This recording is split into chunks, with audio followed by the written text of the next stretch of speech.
Are you dealing with a personal injury? Don't go it alone. Turn to the experienced team at Phillips Law Firm. Their attorneys have helped thousands of clients get the compensation they deserve. Call Phillips Law Firm now. Call 1-800-JUSTICE or visit justiceforyou.com.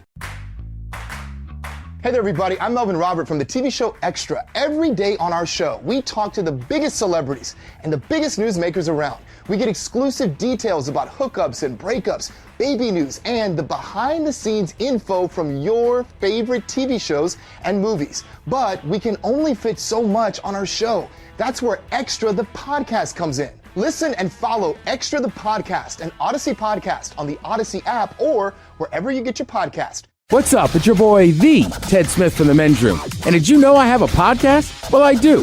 The Podcast. New episodes uploaded every Wednesday on the Odyssey app. The members of this radio program are simply not that bright, or what some people would call educated. They are merely stupid. They're not trying to offend anyone on purpose. And all have played doctors on TV. You have been warned and are cordially invited to join the party. This is The Men's Room. Forget it, man, and get with the countdown. Get with the countdown. Shake this square world and blast off for Kicksville. The trippers, the grasshoppers, the hip ones, all gathered in secrecy and flying high as a kite. This is The Men's Room with Miles and Thrill. You know what they say, shake your radio more than 3 times, and you're playing with it. You're listening to The Men's Room.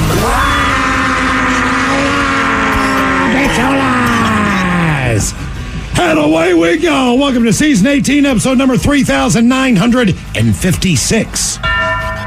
Along with Steve the Thrill Hill, the Ted Smith, and my cock, Montgomery. And you are The Men's Room. On tap today, it is a random question. Your guess is as good as mine. Categories: driving and movie soundtracks. We will play Profile This, plus headlines, a Men's Room shout of the day, fun listener emails, and everyone's favorite, TV Time with Tate. Clack. Drunk. All right, here we go. Pro tip, do not fall asleep on the shoulder of a man sitting next to you on the train. Meanwhile, a couple unable to conceive after 4 years learns that hubby was snaking the wrong drain. Ohio man goes to Vegas and tries to fly out with 15 pounds of cocaine. Truck spilled with heavy load that you would flush down your drain. And scientists find the oldest carving of a man holding his penis. That is all coming on today's very special episode of The Men's Room. And now, here's the question. Hola, bitches. Good day to you and yours. All right, in case you didn't know, we were off last week, and in that time, I took 3 different flights. But amazingly, not a single one of them were delayed, not a one. And I find it amazing because flights are delayed all the time. Now, sometimes, if you're like Southwest, it's computer glitches. Other times, it's weather-related, security concerns, technical issues, overbooking, etc.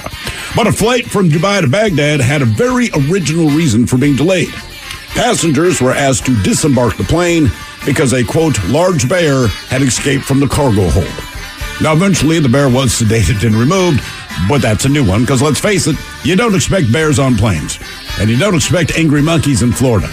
Then again, it's Florida, so maybe you do. Either way, authorities in Orange County, Florida, they're warning residents there to stay away from the rhesus macaque that's been roaming the streets. For one thing, they don't know if it's the only monkey on the loose, and also, it might have herpes B. What is herpes B? Doesn't matter, because it starts with herpes. Now, it also might not have herpes B. No one knows, so just keep your distance. That's basically what they're saying. And believe it or not, Ted, the monkey was first spotted by someone working at the Popeyes at the drive-thru. They said they looked out the window and said, this cannot be happening. But lo and behold, smell the biscuits. That's a damn monkey out there. Now, these are just some of the stories we've come across. Stories that left us with many questions. Questions we'd like to ask you in the form of our random question, and this is how it works.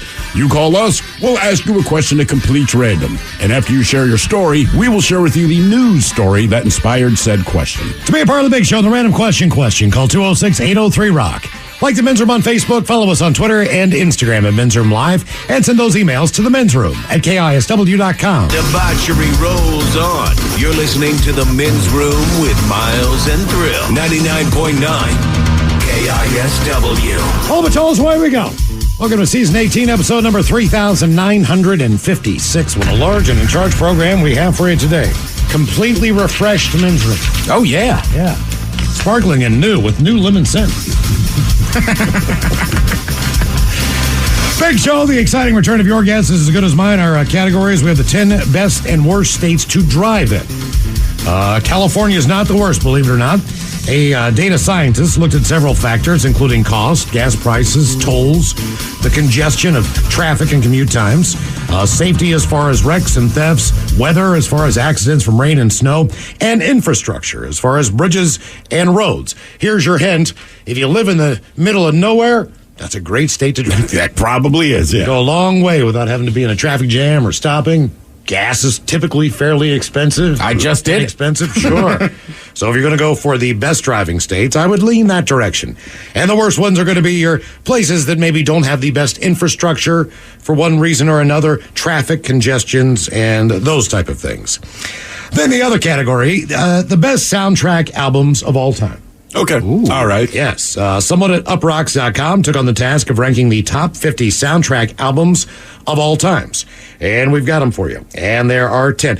There's a lot of soundtracks on here that I believe could qualify, but did not quite make the list.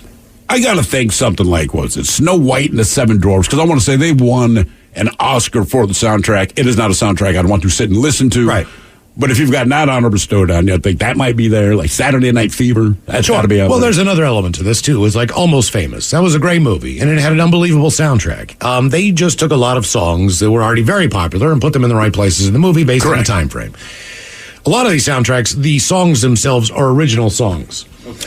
Being heard for the first time. That's a good hint. And maybe they weren't popular to begin with, but because of the movie and the exposure, then those songs became legendary songs. I just thought of one off the top of my head now. Mm-hmm. It's not under Pulp Fiction, Ted. Well, I don't know. I'm just guessing. It's definitely not under a pink moon or anything like that. I mean, under a cherry moon. Under a cherry moon. Come on now. Well, my head's in a different place. Oh, God, right. Purple Rain. I think that one's on there. Yeah. Okay. All kinds of movies. I would put Goodfellas, Platoon. Yeah. God, yeah. Just, I got- don't want to put on anything that reminds me of Platoon. I've got- Like, great soundtrack, but that movie, man. Yeah, it's not uplifting. I've got some hints on there. So All right, to okay. make it a little bit easier, one movie was filmed right here in the beautiful city of Seattle. I can guess that one. Yeah, I wonder what that could be. Sleepless in Seattle. That's not the one. Yeah. And let's see what else we have for you today. Oh, more Men's Room. Every Monday through Fridays, we head on over exclusively to the Odyssey app for the Men's Room Happy Hour. If you don't have the Odyssey app, download it now. It's absolutely free. Search for the Men's Room page. You're going to find everything there that encompasses the Men's Room radio program from our Men's Room radio channel that we have. Mm-hmm. They gave us an opportunity to pick our favorite songs. So that channel is on there, a little bit from every single genre that you can imagine. Also, our daily podcast, The Podcast, Megacast, Greatest Story Never Told podcast, all the Go Live stuff that Mike does.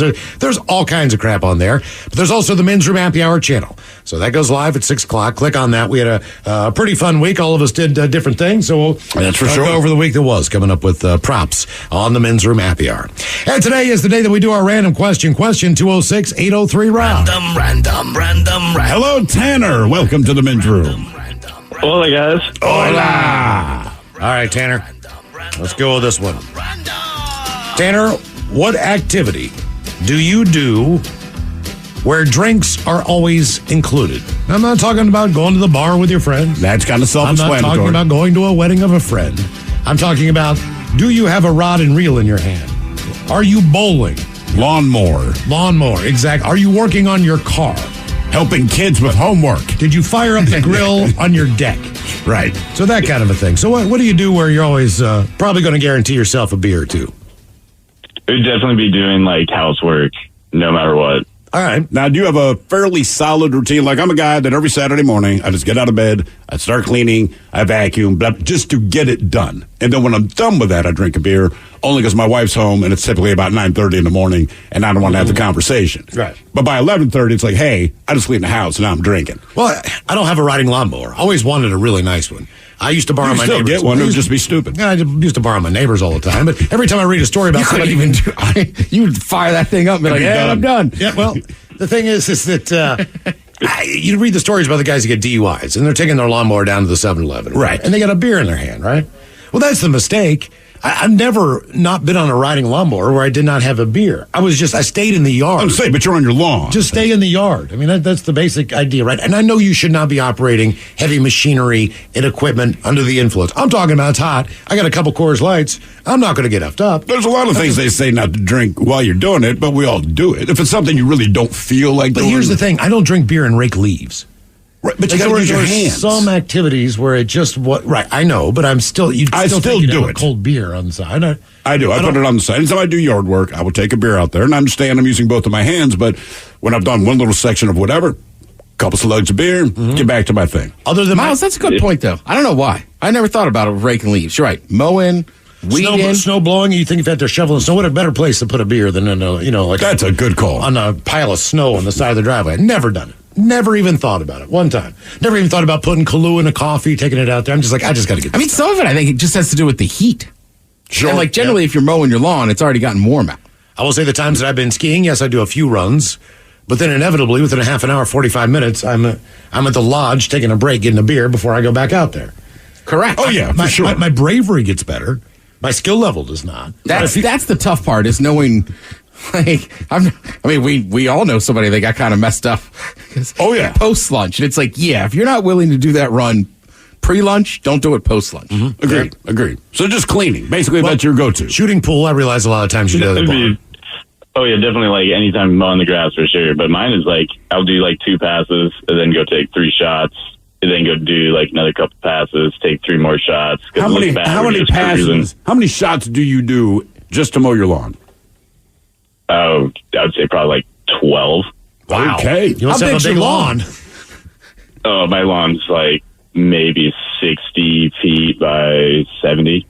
I mean, it's a decent size. 12 shots is a lot for that size. That is a lot. That is so basically you just I have drink. a lot of shots. Trust me, I'm not one to talk about doing shots, but still, that seems pretty excessive. That's just I mean, are you going back and forth and making zigzags and stuff like that? No, I'm pretty solid. Well, I used to. It's funny you asked me that question. I'm actually 112 days sober. So, but I used to drink about a half gallon of vodka a day, no problem. Okay, that's probably a good idea that you're 112 days sober. All right, good choice. What made you decide to go sober? I actually ended up in the hospital. My liver was shutting down, and I'm 30. Okay. Yeah, bro, that's definitely. What does it feel like when your liver starts shutting down? Are you aware that's what's happening, or are you just in severe pain and go to the hospital? So I was turning yellow, and then I actually got to the point where I was starting to have seizures. Ooh, jeez, all right, man, that's heavy duty. I would say anything that happens out in the backyard, probably have a beer. Whether it's somebody set up a badminton net or there's cornhole. I know for a fact. Do people play cornhole and not drink? And I don't mean children, but I'm just saying I feel like if adults are around and I say, Ted, you want to play cornhole? What I've also asked you is, would you like a beer? Correct. To me, that's one big statement. Even on indoor sports. And I realize a lot of these are in bars. But as far as my adult life goes, when I moved out of my parents' house at 18 years old, I never played darts, even at home, without a beer. Right. I've never played a game of pool as an adult, maybe without a pitcher of beer beside the table. And I realize, yes, you are in a bar. But as far as those activities go, but if I'm in my buddy's basement, Castle has a pool table. I'm drinking If we shoot pool, the Jack Daniels and the beer start flowing. Because, again, it's like the cornhole question. Hey, man, do you want to shoot pool? And what I hear is, would you like to perform an activity that gives us an excuse to drink beer and whiskey? Right. Am I on a lake? Am I on a river? Probably going to have a beer. One time I always drink. Anytime we do band practice. Not the ocean as much. Always drink. Always drink at band practice. Sometimes too much, sometimes not enough, but always drink at band practice. I watch too much football, so it's not every time, but it's pretty hard to watch, like if I'm watching especially a Maryland football game or like a Seahawks game, I'm going to have a few beers. Yeah, if it's your favorite team, I feel like a beer suddenly just appears in your hand. Every holiday. I'm trying to think about with the exception of maybe Easter. No, you still drink. You might not get pissed drunk. It's not like you're throwing a party. I'd rather eat on Thanksgiving, but I'm going to have a few beers and watch football before it starts. Oh, yeah. Take a nap. Kids' birthday parties. You know what? I'd put cooking in there. Not all the time, but like on Thanksgiving, I made a lot of food. Right. And honestly, it took me a lot longer than I expected. I was kind of getting annoyed. I was like, screw it. I'm going to start cracking beer. The longer the meal prep time is. Oh, for sure. The more you're going to have a beer, too. The reason we asked what activity do you do where drinks are always included, As you know, there's probably been a huge boom in golf since the pandemic. Maybe it's because of one of the only sports that people regularly play, hammered. Someone polled 1,500 golfers across the U.S. to find out which state drinks the most beer while pretending they're being athletic. Where do you guys think some of the worst places are? Florida? Florida's number one. The average golfer drinks 4.8 beers per 18 holes. Guessing probably because it's a vacation spot and partly because it's Florida. Texas is next at 4.6%. But to be fair, in both of those states, if you're playing golf outdoors, it is so you're sweating out your beer as soon as you get it.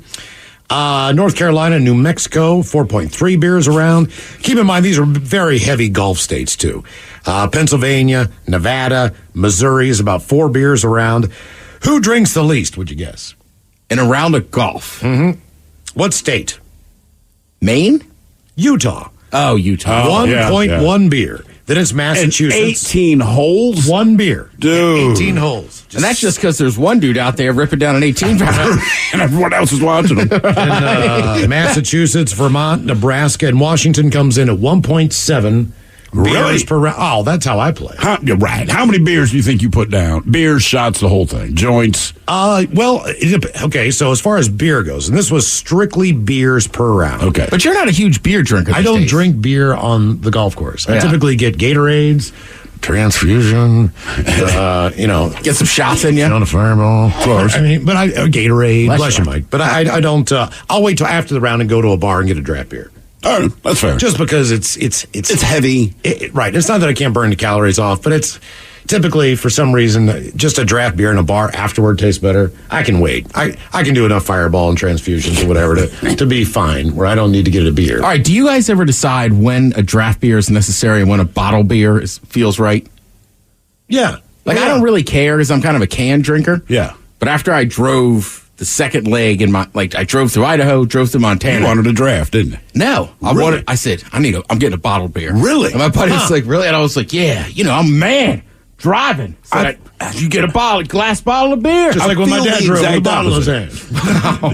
I was impulsive. Like after traveling, whatever. Like I want a draft beer more than I want a bottled beer for whatever reason. Especially if I see frosted glasses or mugs. But if I'm going to someone's house, hand me that bottle immediately. I can't explain it, man. For me, it's like, no, the draft beer is my true reward. Hey, look, you can put the beer on a shirt and I got to suck it out. I'm going to do it. But I'm saying, given my choice, I'll take the draft, then the bottle. But during the summer, I like being the can guy. Yeah, I don't know why in the summer, but all of a sudden I'm like, the only place I don't drink a draft beer is if someone has one in their home. That's my only rule. Because if you're that serious about beer where you have a draft situation in your home around this area, it's going to be a really heavy IPA. Put you on your lips. So I'm just going to start out slow. Just give me a Coors Light or whatever you got. That's not a bad call. People don't generally keep, if I had a kegerator. There's no Coors Lights. Right, I would probably just have Miller Lite or Coors Light. But Miles, you're right. Every friend I know that actually has a keg at their house, it's always an IPA or some heavier beer. Mm-hmm. Random. Hello, Danny. Welcome to the men's room. Hola. Danny, welcome to the program. Random question. Let's go with this one. What would you say is the most unbelievable thing that has happened to you in your life? We're like, wow, man. Good or bad? I don't know. My first wife stabbed me. Okay. All right, that qualifies. That's a fine answer, man. Why? What is the situation that she stabbed you? She's crazy and had a few too many drinks. All right. And where did she stab you? She threw a knife at me, and I kind of threw my arms back, and it just kind of cut me across my forearm, and it pretty much to the bone. Did you? Good God, man! How much longer did you stay in that relationship? I think I told her we were done probably the next day. Okay. All right. I think you made the right decision. Because you don't know what happens when you fall asleep. That would be my parent. Right. I started propping up chairs against the door and sleeping in different rooms so she couldn't get in there. For I was real? very afraid of her. She was nuts. Oh, hell yeah, she was nuts. After that, after you got stabbed, bro, wouldn't you? Yeah. Now, fair. Now, did you have any children with her? No. Okay. Nope. Well, that's probably the best. Yeah, I would think so. Golly. See, you did have an answer to that question. The most unbelievable. I don't know. My first wife tried to stab me. Chinese man can consider himself extremely lucky to be alive after being struck by lightning twice. in less than 5 minutes. Damn. The chances of this happening are about 1, believe it or not, and only 15,000, which is much lower than it seems. There's a reason they say that lightning never strikes in the same place twice, and yet sometimes incredible things happen. This guy was outside his home in China during a thunderstorm last month. He saw a white light before losing consciousness, and he fell to the ground. He was waking up, barely had time to figure out and register what happened, when again he saw another bright light and once again was knocked out. Now, obviously, they called an ambulance. He was taken to the hospital. 3rd-degree burns on his feet, waist, and his ass. He says, I was knocked out immediately at the time. It took a few moments for me to wake up. The light then came again, and the lightning struck down as I was lying on the ground. Although I was aware of being electrocuted at the time, I did not know that the entire ground was also electrified as well. Hi, this is God. I hate you. More of the Random Question coming up, 206-803-ROCK. Dental sound bites, created for dentists by dentists. What's the first word you think of when you hear candy? More sticky situations, amazing guests, fascinating information, and lots of resources you can use at work and in your life. Love it. This is fun. Let's do this together. Especially love talking nerdy. Even I could have taken them out. You could have. I'm going to pause you right there. I'll share with you a Greek wisdom. Dental sound bites. Season 3. Coming soon, wherever you get your podcasts. KISW. The shenanigans continue. This is the Men's Room with Miles and Thrill. Oh, man. Brand new in the rock shop at KISW.com. We just got them today. You guys see those on their desk? The Men's Room Devil Tee. I saw that. Mm-hmm. Yeah.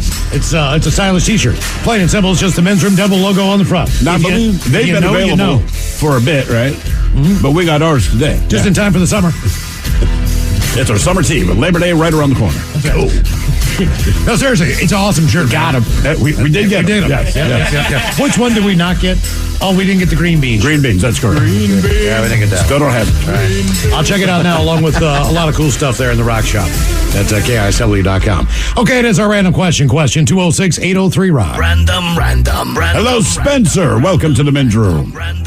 Aloha, bichola. Hola. Spencer, welcome to the program. Is this Spencer Cromwell, Spencer?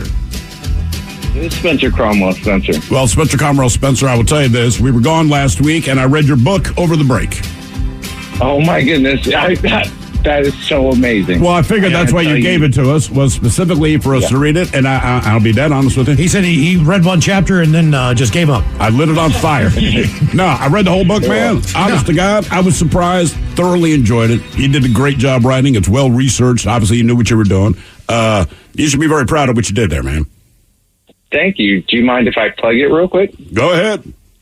All right. So, guys, if you want to read a book with the Men's Room actually in it, I wrote a book. It's based in Seattle. It's about the devil and the apocalypse. If you want to read about smoking weed with the devil, with the troll under the bridge, or sex with the devil on top of the Space Needle, all interesting reads. It's You're not doing a great sales pitch. I'm going to tell you this. I'll tell you what. It's a very fun book. All right, it's a very fun book, and I'll tell you right now, anytime you have a book that has a talking chihuahua that has, quote, balls of steel, like you've got me, okay? So I enjoyed the book. I enjoyed the little section we were in, but I also enjoyed some anecdotes that most people would not notice, where clearly you have taken things you've heard on the show and applied them to the book. I would just say this one little hint.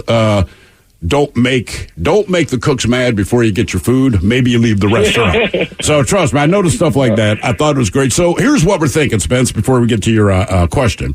Would you be willing to go on the happy hour maybe tomorrow night, and we can do an interview about the book, and you can explain it? Yeah, go into detail. Oh my goodness! Yeah, that's been my dream. That's making my dream come true. Oh my!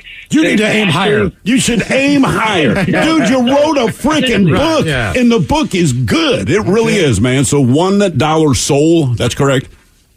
$1 Soul on Amazon. You have to go under the book section or the Kindle section, but you can read it. It's free for anybody with Kindle Unlimited, and I still get paid if you read it. So check it out, man. Yeah, I laughed out loud. It was a good book. I enjoyed it. Spencer, I'm going to ask you this question because I know you live in Coos Bay. How much money would you need to feel rich living where you're living right now? Is Coos Bay expensive or no? No. Okay. No, and not that. That's why I moved here, because I couldn't afford a house. Okay. I'm an actual butcher, so I don't make that much money. But for me to feel rich, I would need to make like yearly salary. Yeah. Well, just like what would be the number amount? Like $150,000 a year, or $1 million flat, or like what would you need to go like, oh man, I am rich now? Well, I'm good. I don't need too much. The fact that Thrill read my book, I feel rich. That by far, that's amazing. That ain't gonna put food. No, it's not. On the table. Don't you have need a children? number? That could be $1 million. All right, $1 million. That's Okay, fair enough. As they say, more money, more problems. But at a money, certain more point, problems. you can't just hire people to solve these problems. Or maybe you can. Now, there is a new concierge app called Myra, or Miria. And it's in the news after a New York Post reporter got access to it. Don't go trying to pick this up at the App Store. It's only for the super wealthy. Membership alone costs $30,000 a year. Just to have this app. Just to have the app. So $30,000 a year to have the app. Once you're a member, you can text them to get pretty much anything.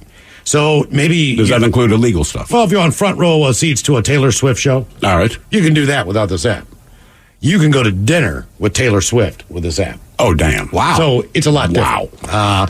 And not just anyone can join. It's invite only. You need to have a net worth of at least $30 million. The current average member is worth around $600 million.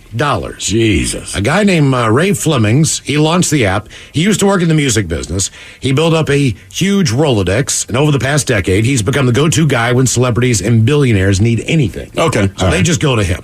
For an example, he once got a client 2 seats at the Oscars, sitting 9th row, next to Jeff Bezos, because the guy wanted to sit next to him. And it took him less than a day to do it. Do you have to let Bezos know, like, hey, I'm going to, look, they're ultra wealthy, obviously, but do you have to let Bezos know, just so you know, I specifically got these seats next to you because that's what they wanted? I get the idea that Jeff Bezos probably knows Ray Flemings. That's a good point. I think if you're running in that That group. seems odd, though. Like, don't get me wrong. I would love to sit down and chat with Jeff Bezos. But, like, at the Oscars, like, put me next to Jack Nicholson or somebody. Like, As somebody who's, you know what, what's the one where they get drunk all the time? Not the Golden Oscars. Globes. Put me next to Nicholson at the Golden Globes where you can just openly get S-House. Like, that would be fun. So the app currently has about 100 members. Many of them are A-list celebrities, athletes, and CEOs. There's a community feature so they can all hobnob with each other whenever they have get-togethers and invite each other. Another 500 people are on the wait list and haven't been accepted yet. They have the $30,000. They have the $30 million minimum. They just haven't been invited in yet. You think they're used to that? So there's 500 of those people just trying to get in. Do you think someone who's worth $30 million is used to being on the quote-unquote wait list? Like, No. yeah, we're going to have to look into this. So the goal is to only have 1,000 active members by the end of next year, and then they're going to cap it. He just says, I'm not going to have a hard time finding that many members. The number of super rich people is on track to double in the next 3 years. As we all know, the rich keep getting richer. So, and the thing is, he probably knows everyone that's already using the app. Yeah. You'd have someone like the Kardashians on there. He already knows them. Now, Well, there's apps for different stuff. Like if you're an athlete, like there's dating apps that are exclusively for like athletes. Do And they like, call it the dime store? Because every time those guys show up, I you're like, can't where do remember you the name find of it. these people? I can't remember the name of it, but a former Seahawk told me about it. And I was like, I've never heard of this. He's like, yeah, you can. And you won't. But same thing. They have to approve you. You got to have a cool job, and you got to be. I mean, helps to be good looking. Yes. But I was like, who else is on? He's like, well, those Instagram models, like that kind of stuff. He's like the high end. He's like, they're all on there. I would have to assume NBA guys, because I read that article in Bro Bible where they were talking about the fact that just the way their schedules work and their night games and everything. Yeah. Typically, they'll either fly out after the game, or it's so late or whatever the deal is, they really don't have time to go out to a club till 2 and 3 in the morning. Some do, and get up on the plane and get on it. But for the most part, they're doing all their socializing during the day. So their dates are going on at 2 in the afternoon, 1 o'clock in the afternoon, like lunch dates, things like that. Right. I mean, I read that same one. It's a pretty good theory. It's just like, well, you're only going to meet so many women at midnight or 1 a.m. Right? So let's just take other bartenders out of it. Like you're basically talking about, right, like strippers or something of that nature. And also what we call what's left. Right. Yeah. And Miles is right. Like, the only time you really hang out with them is during the day. So it's like, well, that's why so many of them end up with strippers and porn stars, because they have crazy hours as well. We are living the wrong life here. Yeah. Random, Man, oh, man. random. Oh, you mean you're going to be with a stripper or porn star? All right. Mom.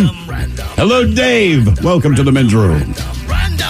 Good afternoon, gentlemen. Hola. Dave, welcome to the program. And the random question.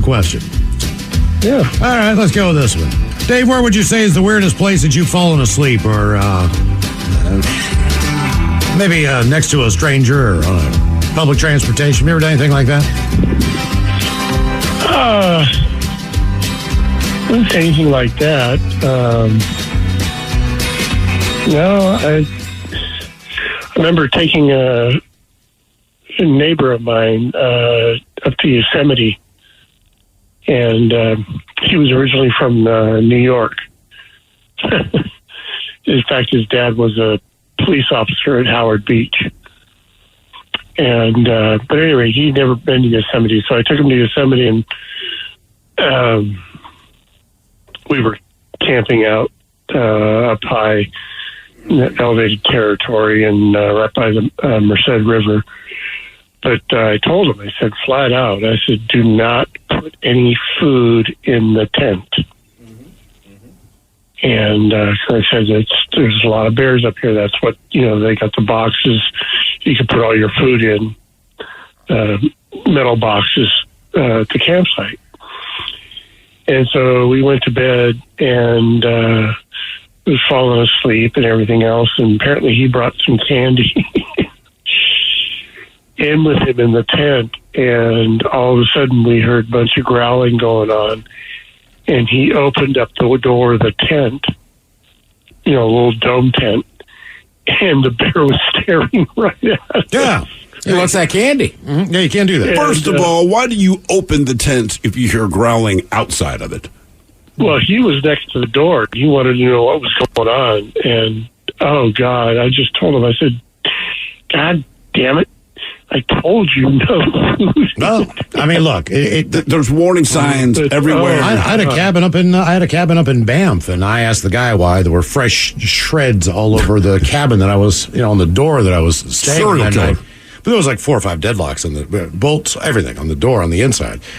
And they have lockers in the main area. That's where you need to put everything. If you're taking any snacks, they recommend that you eat them in that main house. Have a TV in there and a fire and everything going on, but don't bring them back.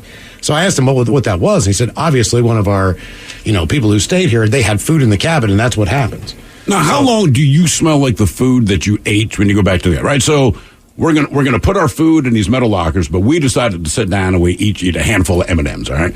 Do I still smell like M&Ms as I'm walking back to the cabin? Honestly, I think their sense of smell is so good. Mm-hmm. They can tell the difference if there's actual food in there or just like the remnants of food. But still, if it's like, well, there's a chocolate-coated human in there who clearly also had peanuts, like I feel like I've become more appetizing. Right. I guess, sometimes though you get a whiff of food and there's nothing there. Just right. I don't know. Their sense of smell is so good. I think they just know, like, all right, there isn't food. There was. Just some guy gluttony. I think the weirdest waking up experience I've ever had was on a plane. And I woke up, and the cabin lights were on. There are people cleaning the plane. They're vacuuming. They're wiping down the seats. I am the last person on the plane. And no one thought to wake you up. They might have tried, but she didn't act like it when she came up. She was like, sir, are you ready to go? And I was like, and I woke up, and I was like, oh, God, am I on the second flight or the first flight? Like, all these things going through my head, like, my layover. How long have I been in here? I can't remember. I thought time changed. I'm not sure. Is it an hour and a half? Is it a half hour? Like, how long have I been? Because everybody is off the plane. Yeah. And I'm just freaking the hell out. Then finally, I got my crap together. Had plenty of time to get to my next flight. It was just weird to wake up and realize I'm the only guy on the same plane. I mean, without being drunk, right? So I've certainly gotten hammered and woken up in some suspicious places. I'll leave it at that. But as a teenager, you're always tired because, God forbid, you're going to go to bed at the right time. Still got to get up for school. So I'm on a bus in Baltimore. It's a regular city bus. It's after school, and I fall asleep on the bus, which is not unheard of. But when I wake up, I realize that I am basically face down on the side boob of a very well-endowed old black lady. Okay, so I kind of pull my face out of her boob, And I'm like, oh, man, I'm sorry. And she's like, oh, baby, it's all right. Obviously, you're tired. But when I look down at her giant boob, there's this massive drool stain that I left on the side. It looked like she was pitting out. But she wasn't pitting out. I slobbered all over her boobs. I just rang the bell and got off. Like, I felt bad. Like, I don't think she noticed that big ass. This is not too far off from the reason I was falling asleep. Yeah. She might not. She had a real grandmotherly vibe about it, but still, getting drooled on, I feel like most people are kind of like, okay, that's a bit much. Passenger on a New York City subway went berserk and violently elbowed a fellow rider who fell asleep on his shoulder, igniting a brawl that was caught on camera. Wow. Video has gone viral, and it was another commuter basically who took the video. But you see the one guy smash his elbow into the sleepy commuter's face about 3 or 4 times, knocking him unconscious, before then starting to fight with the victim's friend. Now, the fight took place at 5:30 in the morning on the northbound F train as it was approaching the Forest Hills Avenue station in Queens. You know what the F train is to me. So the attacker yelled at this 27-year-old victim in both Spanish and English for using him as a pillow, but both the man and his friend stood their ground. They argued back. I speak your effing dialect. I know who the F you are, he shouted. Then he turns to the man sitting next to him, waves his hand in his face. You are sleeping, and I am not your effing pillow. He said that in Spanish. If you want to sleep, sleep on your side since you're both sleeping because I am not your effing pillow. Understood? The attacker, clad in a gray American flag t-shirt, sunglasses, and a baseball cap, can be seen shoving his hand in the victim's face as he shouts and then grows more agitated. He eventually loses it when the victim leans in to whisper a response. That's when he slams his elbow in the man's face 3 times, causing him to lose consciousness for several seconds. Now, the other guy's friend, he's got his Hawaiian shirt on, immediately leaps up from across the train to fight back. They engaged in one. Commuters throughout the train scattered away from the drama. As far as it goes, man, these 2 guys that got into the fight, they just walked off the train at their exit. They waited. The other guy, he was still riding on the train, so he basically just stayed on the train and got off wherever he got off. So no one's been arrested. The attacker's on the loose. No one's filed a complaint. It was just one of those things that went down. If he had already said to him, like, don't sleep on me. Right. I can imagine being pretty agitated. I can imagine. It still all seems like a bit much. I kind of get both sides. Like, look, man, if I fell asleep on you, please ask yourself if you think that was my goal. If you can't answer that, I can't even have this conversation because you're an idiot. That said, I can apologize for that, but don't elbow me in the face hard 3 times. Do they say, like, had it happened already? That's the only way I could fathom. If like responding. the whole ride, this guy. Mike, you saw the video, right? And it's 5:30 in the morning. I'm going to work. I'll stop because I haven't seen the video. Oh, it's terrible. Is it? So the video, we don't see him waking him up or anything like that. The guy's just shouting across the train at the guy's buddy, who they've obviously had an altercation. So I think, like you said, I don't know how long he might have been sleeping there if he nodded off a couple times on him, but he is not on his shoulder when we see the video start. No. All right. And he's shouting with the guy who is his buddy across the way and just going off because I think he started talking because he's like, I know your dialect, I know what you're saying, I know who you effing are, blah, blah, blah. So you think they started talking in Spanish about him? And the guy's like, hey, brother, I speak Spanish too. Exactly. So then he starts going off on the guy that fell asleep on him, and he's shouting at him in Spanish, and he's basically saying, like, I don't care if you're asleep, I'm not your doggone pillow, blah, blah, blah, blah, blah. The guy tries to respond. He says something back, and he looks a little bit snarky when he's saying it, and then this guy just hauls off and bam, 2, 3, and then puts him out, and then his buddy stands up from across to come in and defend him. So now, see, that's the thing. You got to wonder what was said, okay? Because if you're whispering something in his ear, and I have no idea what it was, but I imagine, like you said, probably something insulting. The other thing is, if you're speaking in Spanish about the dude because you don't think he understands what you're saying, it's probably horrible stuff. Correct. So they may, I don't know this, but I would guess, like, maybe that set him off, whatever it is you guys said. And if tensions are already high, I can't imagine leaning in to whisper to somebody in their ear. Right. Like, just even hearing that, I'm like, that feels disrespectful. Here, come check this out. Come check this video out. I got it up right now. And not only that, but not to be stereotypical, but this guy doesn't look like the type that would be bilingual. Right. That's probably why they thought they were saying. Honest to God, he just looks like, like whatever guy. That's what I mean. He probably knows 10 languages. How bad would you feel, right? You and I are in France. Some guy, I don't know, insults us, and we're like, look at this dumbass. I should punch him in the face. And the dude's like, I also speak English. Like, uh-oh. I'm a banker. Right. Things have escalated. Yeah, exactly. I've traveled the world. More of the random question coming up. 206-803-ROCK. Imagine you're looking at a balancing scale with everything you do for other people on one side and everything you do for yourself on the other side. If it isn't balanced, maybe it's time to spend a little more time on you. And therapy is a great place to start. BetterHelp connects you with a licensed therapist online who can help you find that balance and stick to it. Visit BetterHelp.com/positive to get 10% off your first month. That's BetterHelp.com/positive. Are you dealing with a personal injury? Don't go it alone. Turn to the experienced team at Phillips Law Firm. Their attorneys have helped thousands of clients get the compensation they deserve. Call Phillips Law Firm now. Call 1-800-JUSTICE or visit justiceforyou.com. Hey there, everybody. I'm Melvin Robert from the TV show Extra. Every day on our show, we talk to the biggest celebrities and the biggest newsmakers around.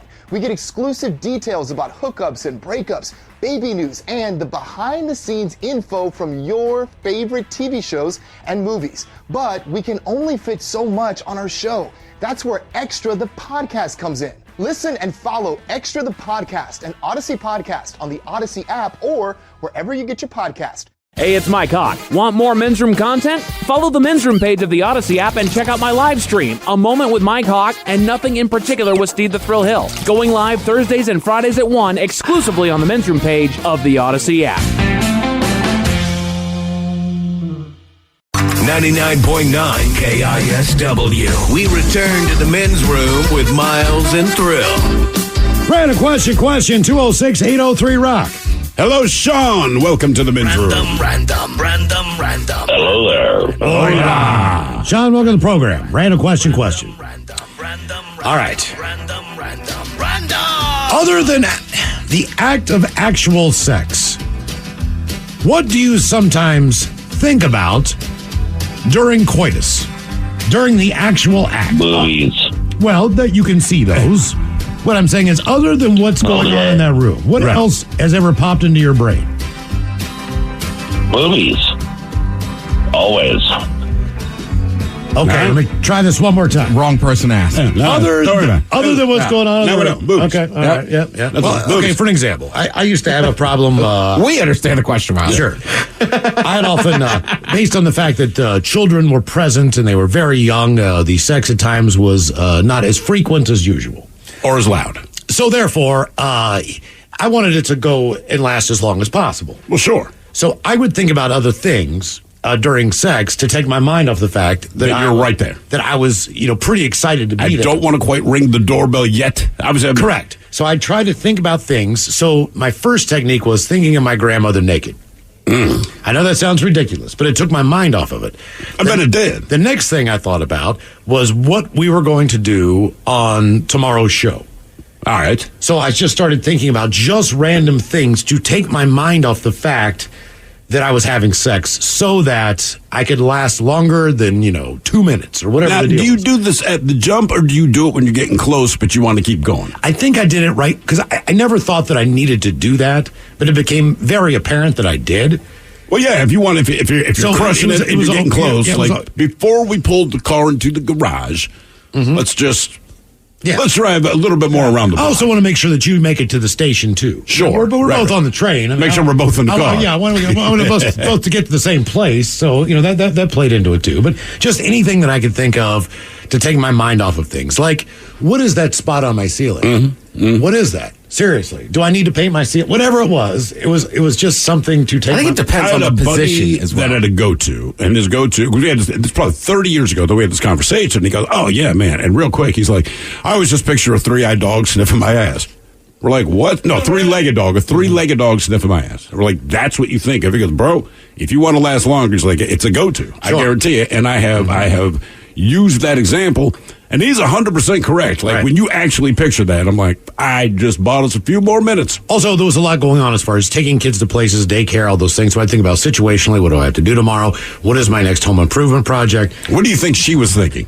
When is Miles going to get off of me? Why am I with this guy? Probably. Why is he lasting longer than I'd like? Probably. I mean, he's starting to sweat on me. Wouldn't shock me. I don't know. I get too focused. Right. On don't lose it. Right. And then inevitably you lose it. You do. But you're kind of upset that you've lost it. But man, there's nothing that feels like that. There's just nothing. No. I'm talking about the level of excellence. I got you. Okay. Right. All right. Yep. And then sometimes, frankly, if you had a few beverages, it's like, I can't explain. Well, I was going to say it's the opposite where it's like, I'm dripping sweat. It's like, It's not going to happen.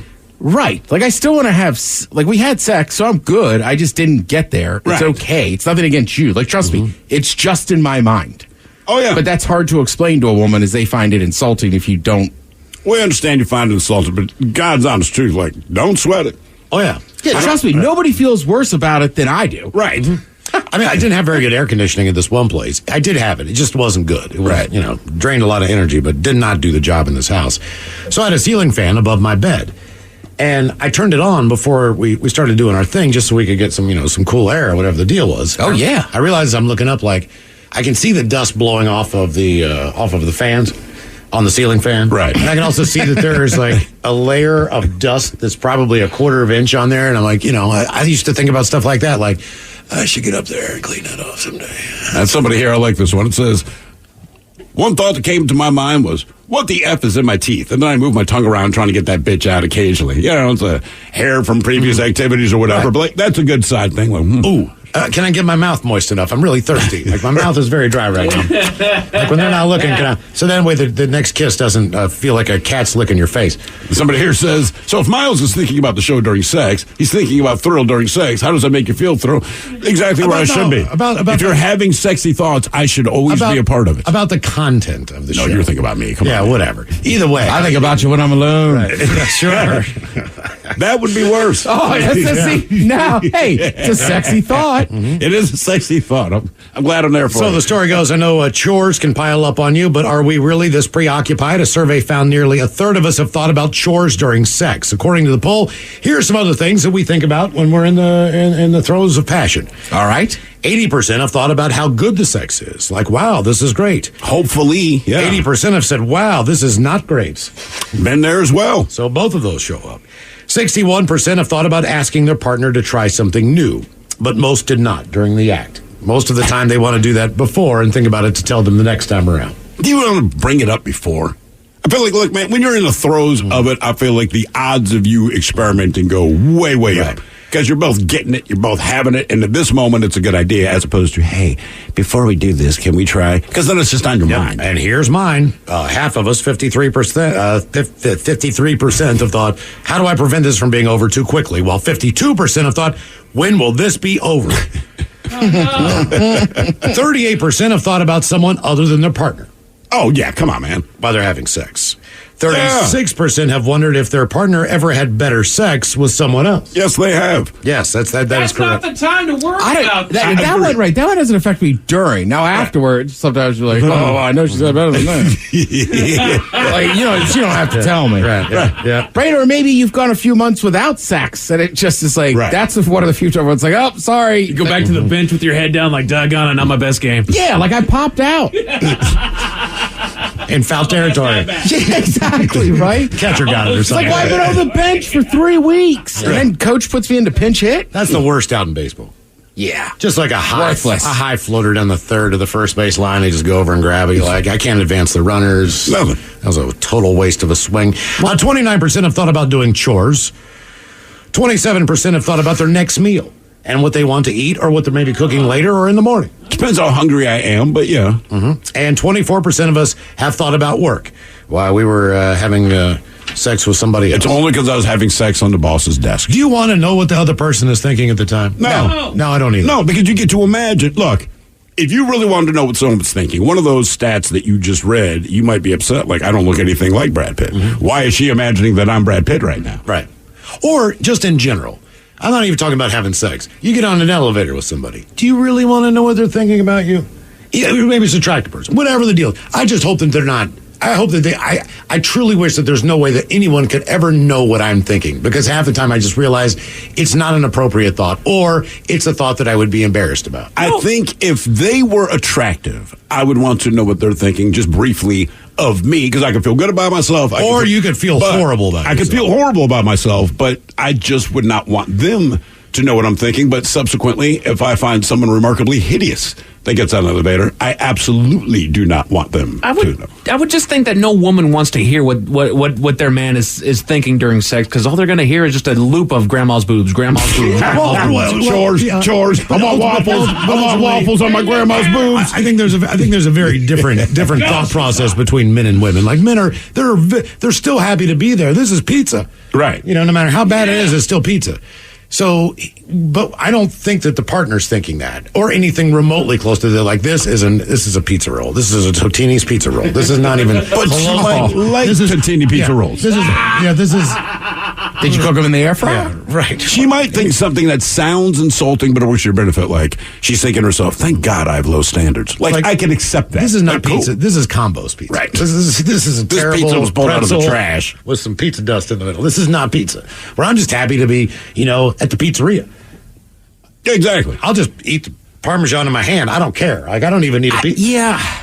I just would throw something there. Like, I'm with you.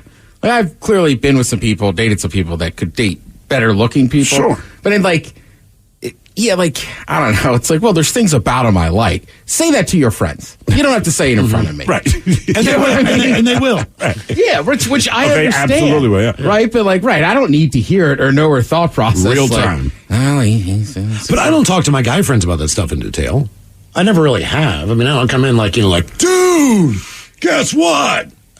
We don't sit there and chat about. The difference is, if you had a one-night stand, you're more apt, right? You typically don't talk in depth about the person who's actually your partner, right? You tend to protect that. Where I know for sure, I'm sure my wife's thrown me under the bus a million times. I'm okay with that. I don't care. I just don't do it. But if it were a one-night stand, remember that chick we thought had big, weird horse gums? Yeah. Turns out, But guys can get together and do that. Guys can hang out for 4 or 5 hours. And I've said this before, how's Steve's wife? I don't know. I do not know. Well, didn't you guys just spend 4 hours together today? Yeah. Well, what's she up to?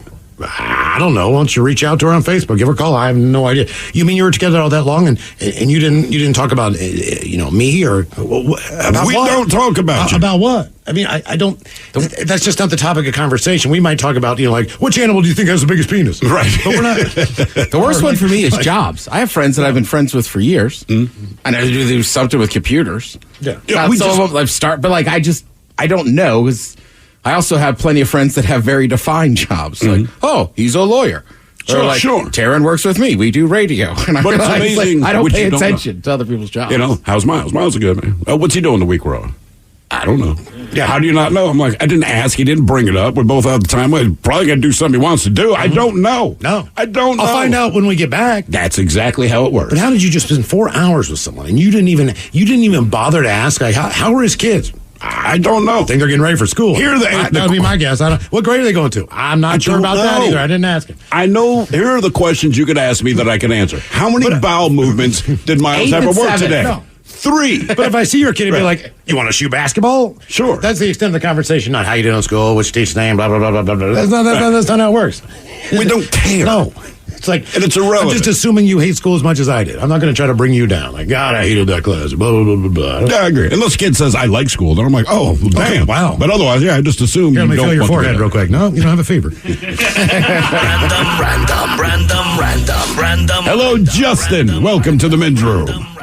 Hola. Justin, welcome to the program. And a random question. Let's go with this one. What have you been hit with in the head?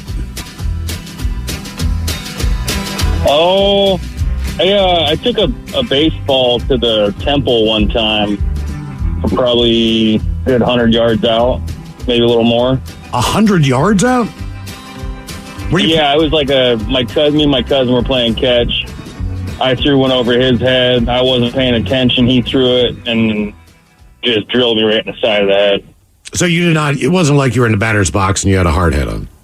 No. I just was paying attention to some dirt bikes riding by, and then he screamed out, Justin, and then it was like Justin and slap right in the side of the head. Yeah, okay. How much damage did it do?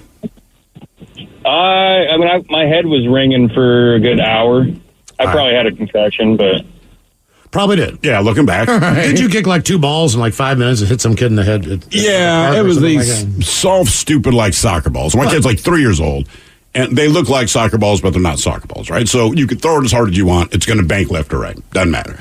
But it's like this indoor soccer thing, and it's dads and their kids. And toward the end of this thing, we're all just out there kind of messing around. So my kid backs up, I don't know, like 15, 20 feet. And I kind of smack the ball at him, and it veers left, and it hits this little kid in the face. Drops him, right? Kid cries, but the dad understands because no one can control the ball. It's fine.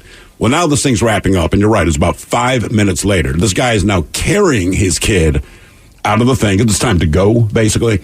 So the dad's back is to me, therefore the kid's face is facing me, because that's how he's carrying the kid. And I kick the soccer ball again, and this thing veers left again and smashes the same kid in the face again. He starts crying. This dad mean mugs me, and I'm like, bro, I'm not trying to hit your kid in the face with a soccer ball. It just turns out. Were you towing it? Yeah. That's going to put a lot of spin look, on man. I did not think. This thing turned left like 2 feet after it left my foot. Yeah. Right? So you can't, I mean, instantly it's just going the other way, but this one caught air and smacked this kid in the face again. And I'm just like, oh, man, I'm going to get my ass beat.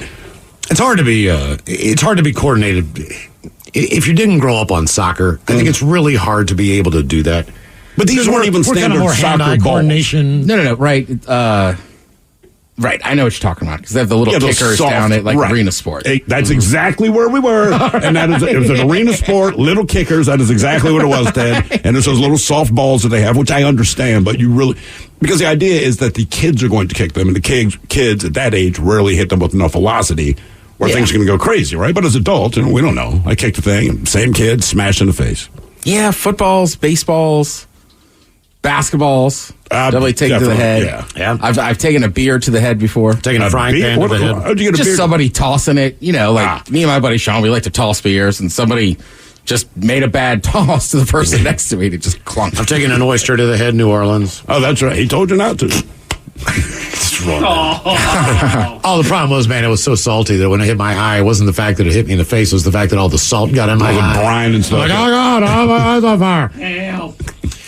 Reason we asked what would hit you in the head. A man in Mexico can consider himself lucky to be alive after being shot in the head at least 2 times. Damn. Only to have the bullets ricochet off of his skull. On August the 2nd, the man referred to as only Francisco by the Mexican media. He was strolling through the streets of the Gustavo A. Madero neighborhood in Mexico City. He was approached by a man identified as Carlos, who shot him in the head at close range twice. Damn. Reason for the attack has not been yet revealed, but what most headlines have been focusing on is the outcome of the gunshot. Instead of going through his head, the point-blank shots, they ricocheted off of his skull, leaving the victim with just minor flesh wounds. It's hard to explain exactly how Francisco survived the attack. According to some sources, it was a miraculous combination of several factors. First of all, it seems that the bullets used by the assailants were really old and the gunpowder unusually damp. This combined with the fact that the gun was of a really small caliber and had a very short barrel, which affected the velocity and overall piercing power of the bullets. It's still point blank. Instead of piercing the man's skull, they just bounced off of it.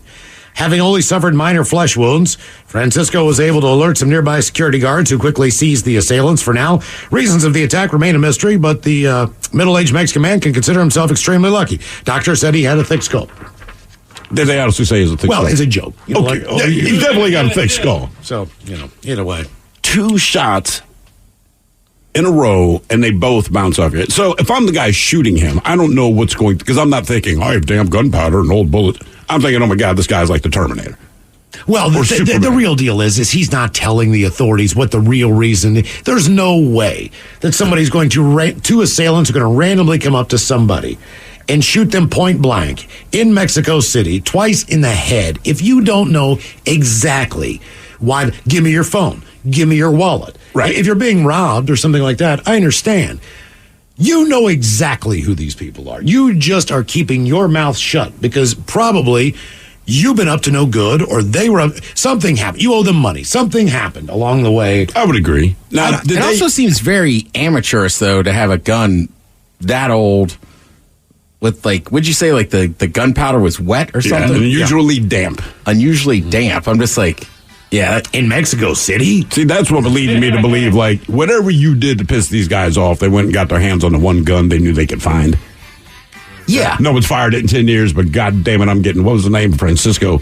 I'm shooting that son of a bitch because I'm tired of his ass. Yeah, of course he's going to tell the cops. I don't know. Maybe cheating on or going out with a guy's wife or something on the side, or Don't put that on Francisco. Well, there's a reason. There's a reason you want someone dead. Well, sure. You mess with their business, you mess with their family or their woman, you owe money, whatever the deal is. And it's pretty easy. Like, you know that guy by his first name when he comes up with a gun. Like, hey, Francisco, how you doing? Bang, bang, bang, bang, bang. No, just bang, bang. More of the Random Question coming up, 206-803-ROCK. Imagine you're looking at a balancing scale with everything you do for other people on one side and everything you do for yourself on the other side. If it isn't balanced, maybe it's time to spend a little more time on you. And therapy is a great place to start. BetterHelp connects you with a licensed therapist online who can help you find that balance and stick to it. Visit BetterHelp.com/positive to get 10% off your first month. That's BetterHelp.com/positive. So, I just got the State Farm Personal Price Plan on my car insurance. So you told your agent you play the bagpipes for your dog? What? No, I didn't get that personal. My agent just helped me create an affordable price just for me. Okay, let me show you what I've been working on. Hey, Buster! Call State Farm agent Sierra Belleville in Bellingham today. Prices vary by state. Options selected by customer. Availability and eligibility may vary. 99.9 KISW. The Men's Room returns with Miles and Thrill.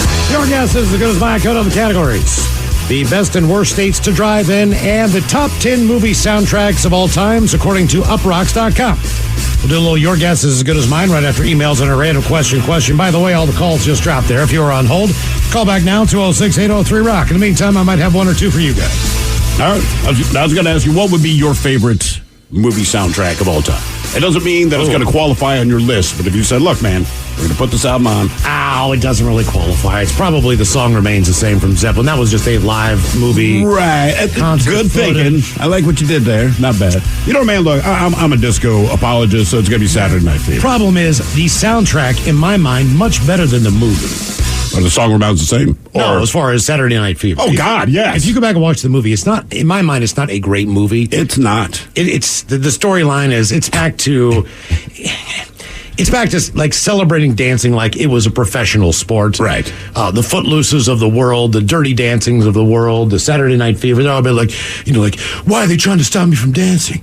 It's going to be my time. Like, you can't stop me to dance. You can't stop the music. It's like, no one's stopping you. Right. Like, sorry, man. I'm sorry. Maybe in the 40s and the 50s, yeah, some church said, I think dancing is the devil. But other than that, no one's kept you from dancing or participating in that type of activity. What's the last I'm going to fight to dance. I can't dance a movie. Because you're right, there was a time where that was the go-to. Break into Electric Boogaloo. Maybe they let them dance.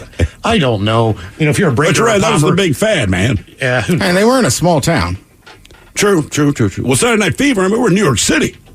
Oh yeah, still trying to hold my man back. But no. Well, I don't think his dad wasn't stopping him from dancing. He just wanted him to get a job and was tired of him wasting his time. Exactly. Spoken like a true father. Right, exactly. That's all I was like. There wasn't a rule against it. He was just like, you could dance, but you could work. Yeah, you could dance on your off hours. Sure. Yeah. You could put a box in the middle of a street downtown and break dance, and people would celebrate that. Absolutely. Yeah. No one was trying to stop. If you skateboarded down the street, they'll try to stop you from doing that. Yeah, and skateboarders always got a bad. Yeah, they got more heat than anybody else did. Not the breakers, the people dancing and doing street art. I mean, I think High School Musical, Zac Efron, his dad wanted him to play basketball instead of dance. And he just wanted to be a part of the dance. He's got to fight to be a dancer. He does, man. Why do you have to fight so hard to dance? Why is the world against you in all movies if you want to dance? I'm dead serious. No dancing. Right. That's a square dancing, good American dancing. And we're not doing that. Did you have to take square dancing in elementary school? God, yes. That's the tango. Why? We didn't even get the tango, bro. We got square foxtrot dancing. Got all those. You got the foxtrot? We, in gym class... They're trying to help you. At least you could use that for a wedding or something. Square dancing, come on. The gym class that I had, the way it worked was this. Basically, every single week was a different activity. You learned how to play volleyball. You learned how to score, to play with, 6 people, 2-on-2, 3-on-3, all the different rules, and you learned that for a week. The worst week out of the year, by far, was the dancing week. Yeah, no doubt. And every day was a different dance, and you learned it. And then on Friday, you were graded on your knowledge and remembering those dances. So inevitably, you did have to go home and practice a little bit. Not that you were going to tank the gym class, but if you had one bad grade or one bad week, that was always mine. I mean, learning cricket, yeah, I figured that out. Sure, I can understand that. Dancing, just didn't really care. I'm like, when am I going to do the square dance? I mean, there's not a ton of it. I've never square danced. But like, we learned a bunch of them. We learned like swing dancing and stuff, and it is nice to know how to act, like properly spin somebody. This was the argument I was going to make. You can teach kids tango, foxtrot, swing dance. You might as well teach them country line dancing, because that's taking over for square dancing, for Christ's sake, right? Like, these are you might not like it, but man, you're going to go to the right wedding, and these little bit of stupid moves that you learned here will come in handy. I've never been to a wedding where people broke out in a square dance. If you could learn one, if you could have one skill that you could just go and buy, where you really didn't have to. You didn't really have to invest a lot of time. You could just pay the money, and then you know how to do it. Dancing. I would do it in a heartbeat. But what kind of dancing? I would do break dancing. Break dancing, any kind. I don't really need a partner, but I'm a badass every time I go. Not that I go to the club, but if I could break dance, I would. If I just have a base of rhythm and timing, then that would help a long ways. And all these that goes a long way. Yes. Since I don't have that, I'd be like, all right, how much is it? $100? Here you go. All right. Then anytime I go to a wedding, I'd be no problem. I can't wait to dance because I can, like you did. Like I just can't wait till the DJ gets out there and starts cutting it. I would never dance at a wedding. Sure. Dude, that's why they invented the chicken dance. They explained it as you go. Well, I was going to say, that's my family. The chicken dance? Well, we love the chicken dance. You know that. But I do know that. I mean, before, and usually I feel like at weddings, they play, like the DJ, because I've DJed weddings as well. Like the DJ will kind of play like something, you kind of get the tempo going up. Right. Not a Smith family wedding. People already half of them are half in the bag. You just come out on fire. Oh, you're coming out with like Cha-Cha Slide or the Electric Slide will be played within 3 songs. And people will just be barking at you, like get out there. Well, that's another one. Like the Electric Slide or any of that. I don't know how to do the Macarena. I don't know how to do any of that. The Macarena was stupid. You know the move I'd want? The moonwalk. That's not because I would do it all the time. But it's a one-trick pony show. It doesn't. But I would. But you could do it anyway. And you're moving away. And you're moving away from the woman. Yeah, I do it like a Target, right? So after I pay my bill, right? I turn around, face them, and then moonwalk my ass out of there. I would face everyone when I'm leaving. Man, I was in Target yesterday. That would have been badass if I had just moonwalked. Think about that, right? And while you're looking at as you're looking at stuff, right? Stuff on the side as you go by. Just moon dance up and down the aisle. I'm still thinking about one guy's girlfriend that's pretty attractive. I would have winked at her. One guy's girlfriend, okay. You know who you are. Hello, Nick. Welcome to the Midroom. Hey, what's up, guys? Hola. Nick, welcome to the program. Random question. Let's go with this one. What would you say has been, in your lifetime, your scariest animal encounter? Either with a wild animal or a domestic animal or all the above? I mean, I've encountered bears, but they were like busy doing other things. But like the thing that scared me the most is like a bird in the freaking house when you walk in. Well, yeah, or a bat. Yeah, well, you just don't expect it, and a crow is flying straight at your head. It scares the heck out of you. It depends on the bird, because if something like a robin, they keep smashing into the window because they're scared. But you're like a crow is like, it's on, bitch. How do you think you got in? Through the chimney each time. Like we have those chimneys that look like birds on the top. Yep. And for some reason, it's happened twice. Birds came in through the chimney, and I come into my house, and there's a bird. Oh man, I used to. How long are they in your house from that point on average? So they're usually trapped in the fireplace. So it's you get freaked out by them being there because you don't expect them, and then like you have to let them out, but you have to open all your windows and all your doors, and take out the screens if you have them, so that they get a chance to get out. Okay. See, that's my problem with something like a bird in the house that you didn't expect, and it's just this. Like when you get home from work, I just want to throw my feet up on the coffee table. Well, now I know for a fact I'm going to be involved in physical activity until this dumbass bird can find its way out. We used to have cleaning up poop. Right, that's the other thing. Both times. They pooped. You know what, man? I got pooped on my first day on vacation. Did you? Yeah. I walked out of the hotel, and I felt something hit me, and it was a big-ass turd, man. I looked down, and I'm wearing a black shirt, by the way. massive, big-ass bird crap. And what's crazy about it, there's only like 1/4 of the amount of crap that came out because the rest was on the sidewalk. Yeah, that is basically what that bird did. And then the worst part was when I looked to the top, because I assumed it was a bird flying over. It wasn't. It was a bird just on top of the building, basically looking down at me. We used to have in the basement. We had. It is good luck. Don't forget that. We had a wood burning stove, but it was the old wood burning stove that had the 2 doors that closed and locked. Yeah. So it was one of those. So when you had a fire going, you could not look into the fire. It was one of those closed door enclosures. But I was on firewood duty my entire life, whether it was stacking and cutting and splitting during the summer so it'd dry out for the winter, and then all that crap. I was in charge of bringing all the wood into the garage and then from the house into 2 or 3 fireplaces that were in the house to heat the house. But that one downstairs, like he said, when you open that thing up in the winter or the fall for your first burn, all the bats, all of the birds, I mean, you name it, robins, cardinals, huge-ass blue jays, bats, they would all get down in there and get trapped. I never heard them I think they were dead when they hit the bottom, because I never heard anything in there rustling or any of that business. But my stepfather would always say, okay, you need to take all the dead animals out and throw them in the backyard. And then, scoop out all the ash from last year and just kind of look up in the flume and make sure that everything's clear. And Did you do anything with the bird carcasses after they went in the yard? I knew damn well that if the birds and the bats and all those big animals had fallen down through there, because one year it was a squirrel, there were a couple things in there. So I would just gently take the ash out, and then I would take a bunch of kindling and just get that thing raging and just absolutely burn the animal out of there? Pretty much, yeah. I'd just cremate them. Yeah. That way I wouldn't have to take any of and then I'd scoop out the bones in the next round and get out. Did it have any stink when they've already been dead? No, because those doors locked. Oh, right. So, Okay. Yeah, that was the perfect crime as far as not having to do too much work. I didn't want to pick up all that dead crap. They didn't have maggots or anything like that. They just had a funky smell to them. So because they're dead. I just burned them down. Reason we asked what was your scariest animal encounter. Here's a weird one. They say, please don't feed the monkeys. Florida officials are warning residents to please not feed the monkeys. And they're not talking about at the zoo, but one spotted several times in the past week roaming Orange City. Police and animal control officers and police have not been able to find the wild monkeys, so they're not sure if they're dealing with more than one species or more than one monkey. At least one of them was a macaque native to Asia, which can become aggressive when it's fed, according to the Fish and Wildlife Conservation Commission. An adult male rhesus macaque was spotted by an employee who was looking out the drive-thru window of a Popeyes on Wednesday. I'm like, this cannot be possible, according to Kim, the drive-thru worker. He's a smart monkey, because he stopped right here, and he looked over at the traffic, and he knew not to go that way. Monkeys of the species have tested positive for herpes B in Florida, so the CDC says the viral infection can lead to several in severe brain damage or death if not treated quickly. Jesus. The Wildlife Commission says 18 cases of the monkey scratching or biting humans have been reported in the state. 18 of them. In Florida? Yes. Monkey attacks. A tourist attraction first brought the monkeys to Central Florida in 1930s, and a lot of them escaped. Well, awesome. They were spotted in Northeast Florida in 2020. Now, under state law, feeding wild monkeys can bring a sentence of 60 days in jail and a fine of $500. What are you in for? Fed a monkey. It also increases the chances of an attack and disease transmission.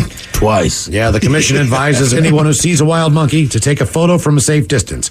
Then they've got a monkey hotline. 888-404-3922. Monkey hotline. Thank you for calling the Monkey Hotline. Your call is very important to us. Yeah, by the way, the same Popeyes recently had to scare a bear away from his parking lot. Jesus. I mean, I just Googled it. It looks pretty rural. Yeah. Then we have the story of the Iraqi airline plane delayed after a bear escaped from the cargo hold. See, that's not okay. The animal was somehow able to get out of its crate just as the plane was about to depart from Dubai International Airport.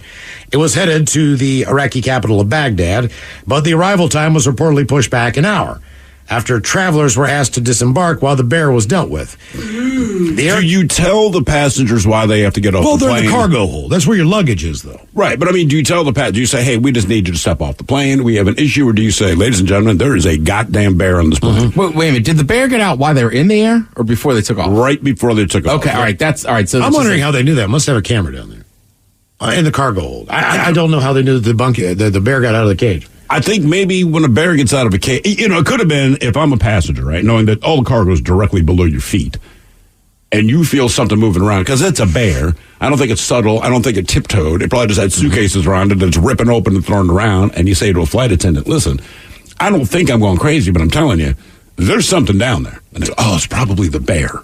Aircraft crew worked with authorities and specialists in the United Arab Emirates to sedate the animal before removing it from the plane. Footage shows the big black bear being handled through the gap of the plane's open cargo door. I'm just a big black bear.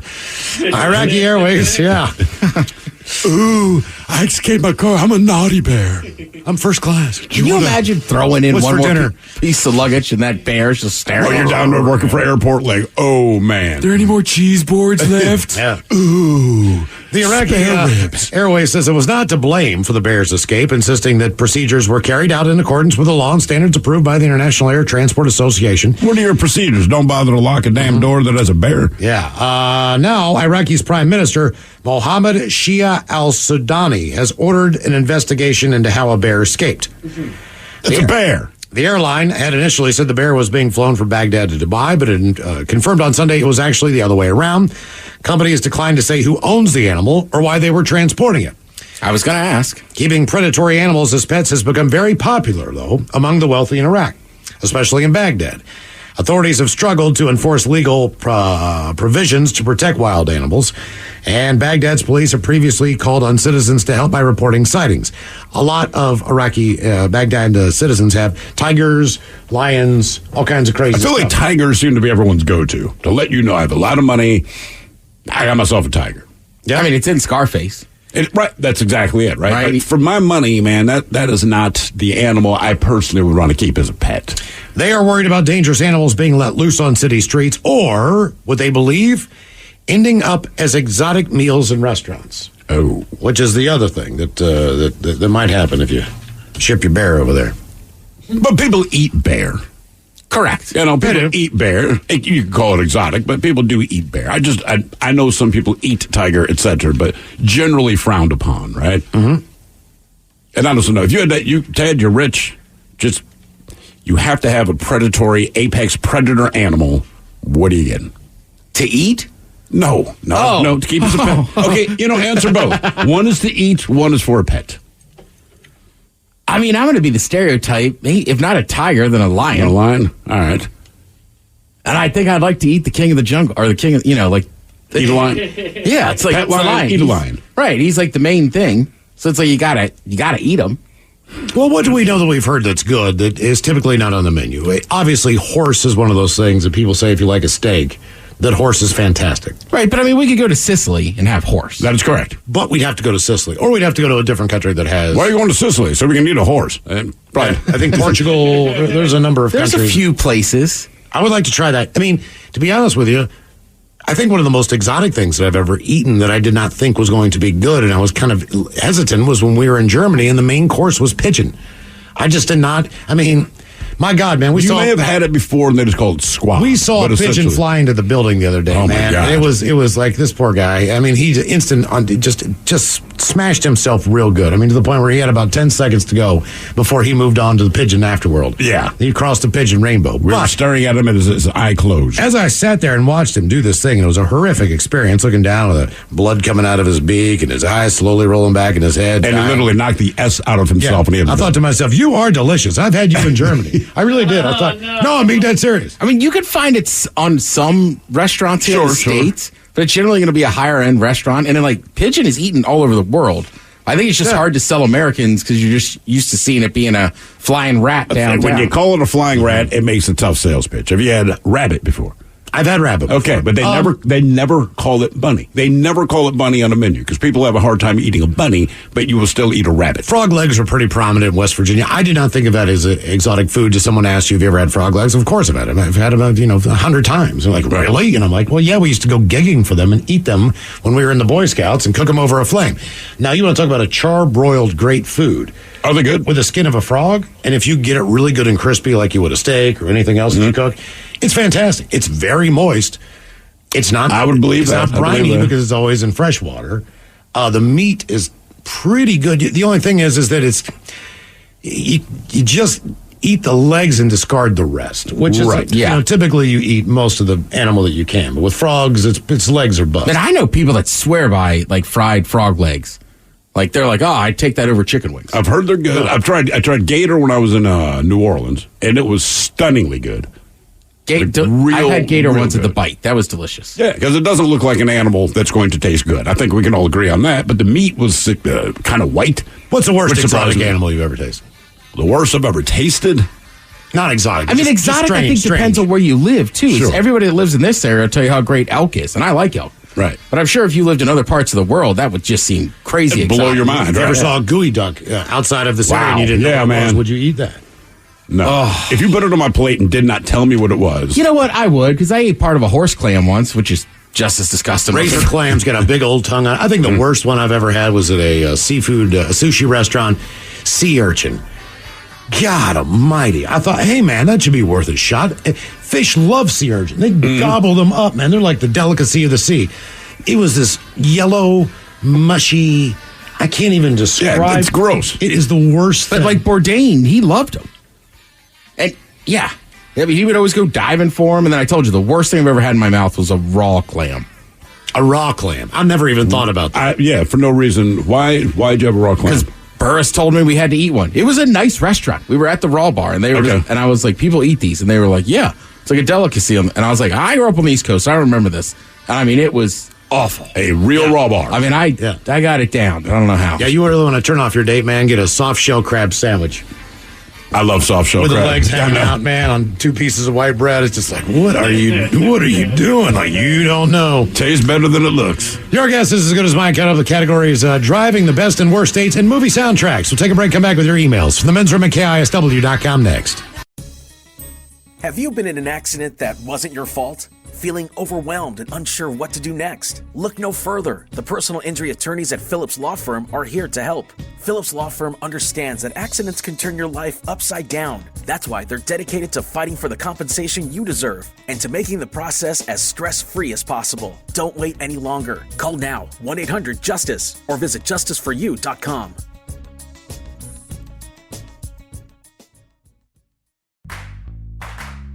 Hey there, everybody. I'm Melvin Robert from the TV show Extra. Every day on our show, we talk to the biggest celebrities and the biggest newsmakers around. We get exclusive details about hookups and breakups, baby news, and the behind-the-scenes info from your favorite TV shows and movies. But we can only fit so much on our show.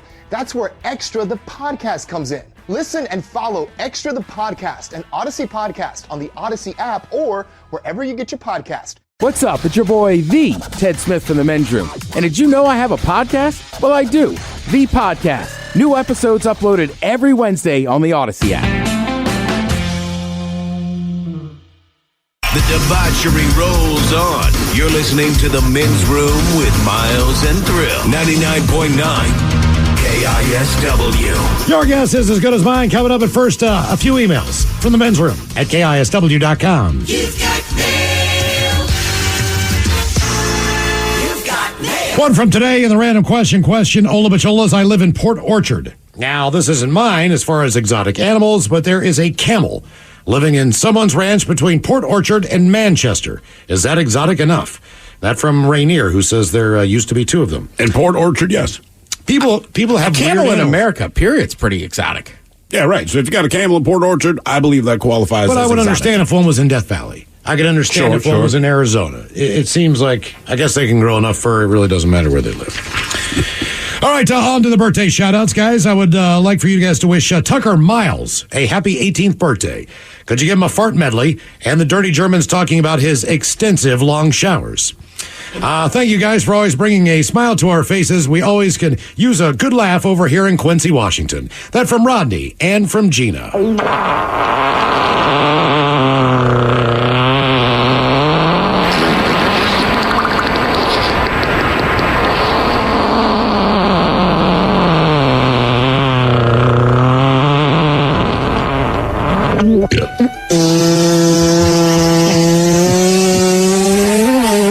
Oh my gosh. Yeah, I think we all know why you're...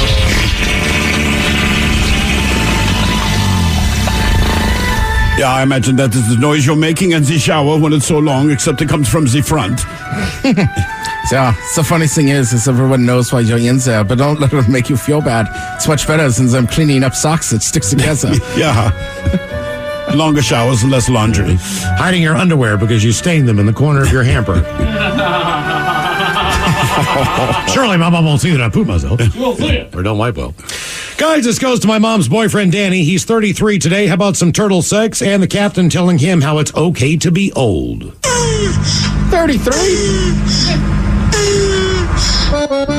Ooh, well, ahoy there. As far as getting old, of course it's okay. Look at the old Quaker Oats man. He's old and dresses, well, like a Quaker. And I'd say right now, that old man gets more mascot ass than any of the rest of us. Well, he and Uncle Ben is currently unemployed.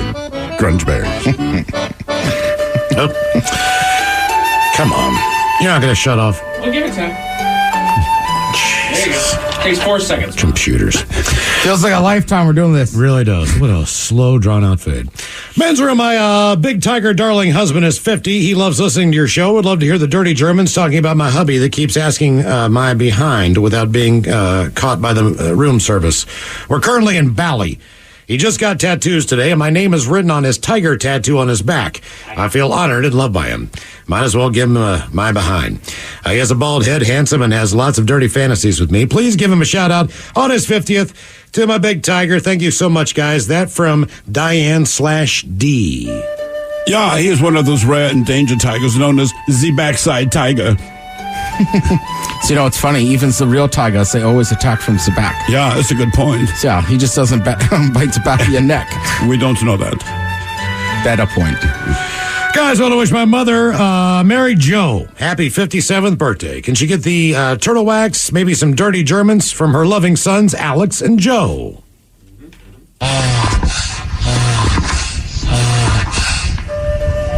Yeah, I've heard that Mary Jo is a hairy hole.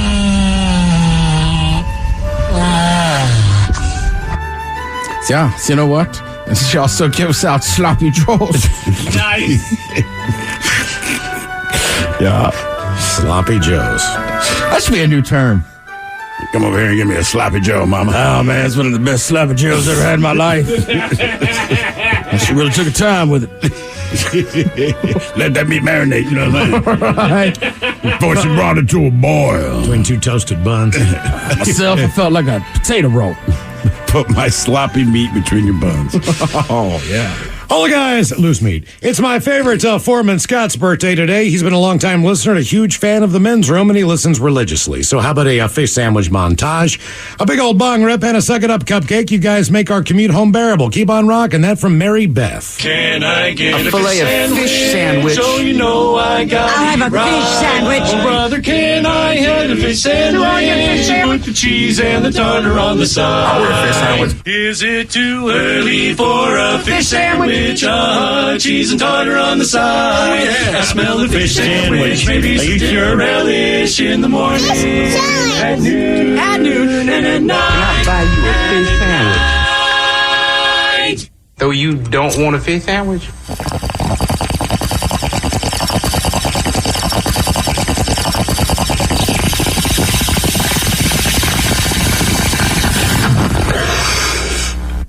Suck it. Oh! So, suck it up, cupcake! All right, guys, here you go.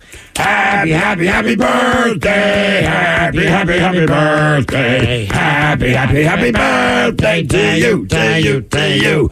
Ya's a Dirty Germans brought to you by Men's Room Original Sausage. Available through Uli's world famous sausage, mensroomlive.com, and other fine retailers. Schweinefleisch. Thank you, Bob. Let's get a contestant on the line now. For your guess is as good as mine. Call now, 206-803-ROCK. A couple of extra emails when we get there. Subject is butts.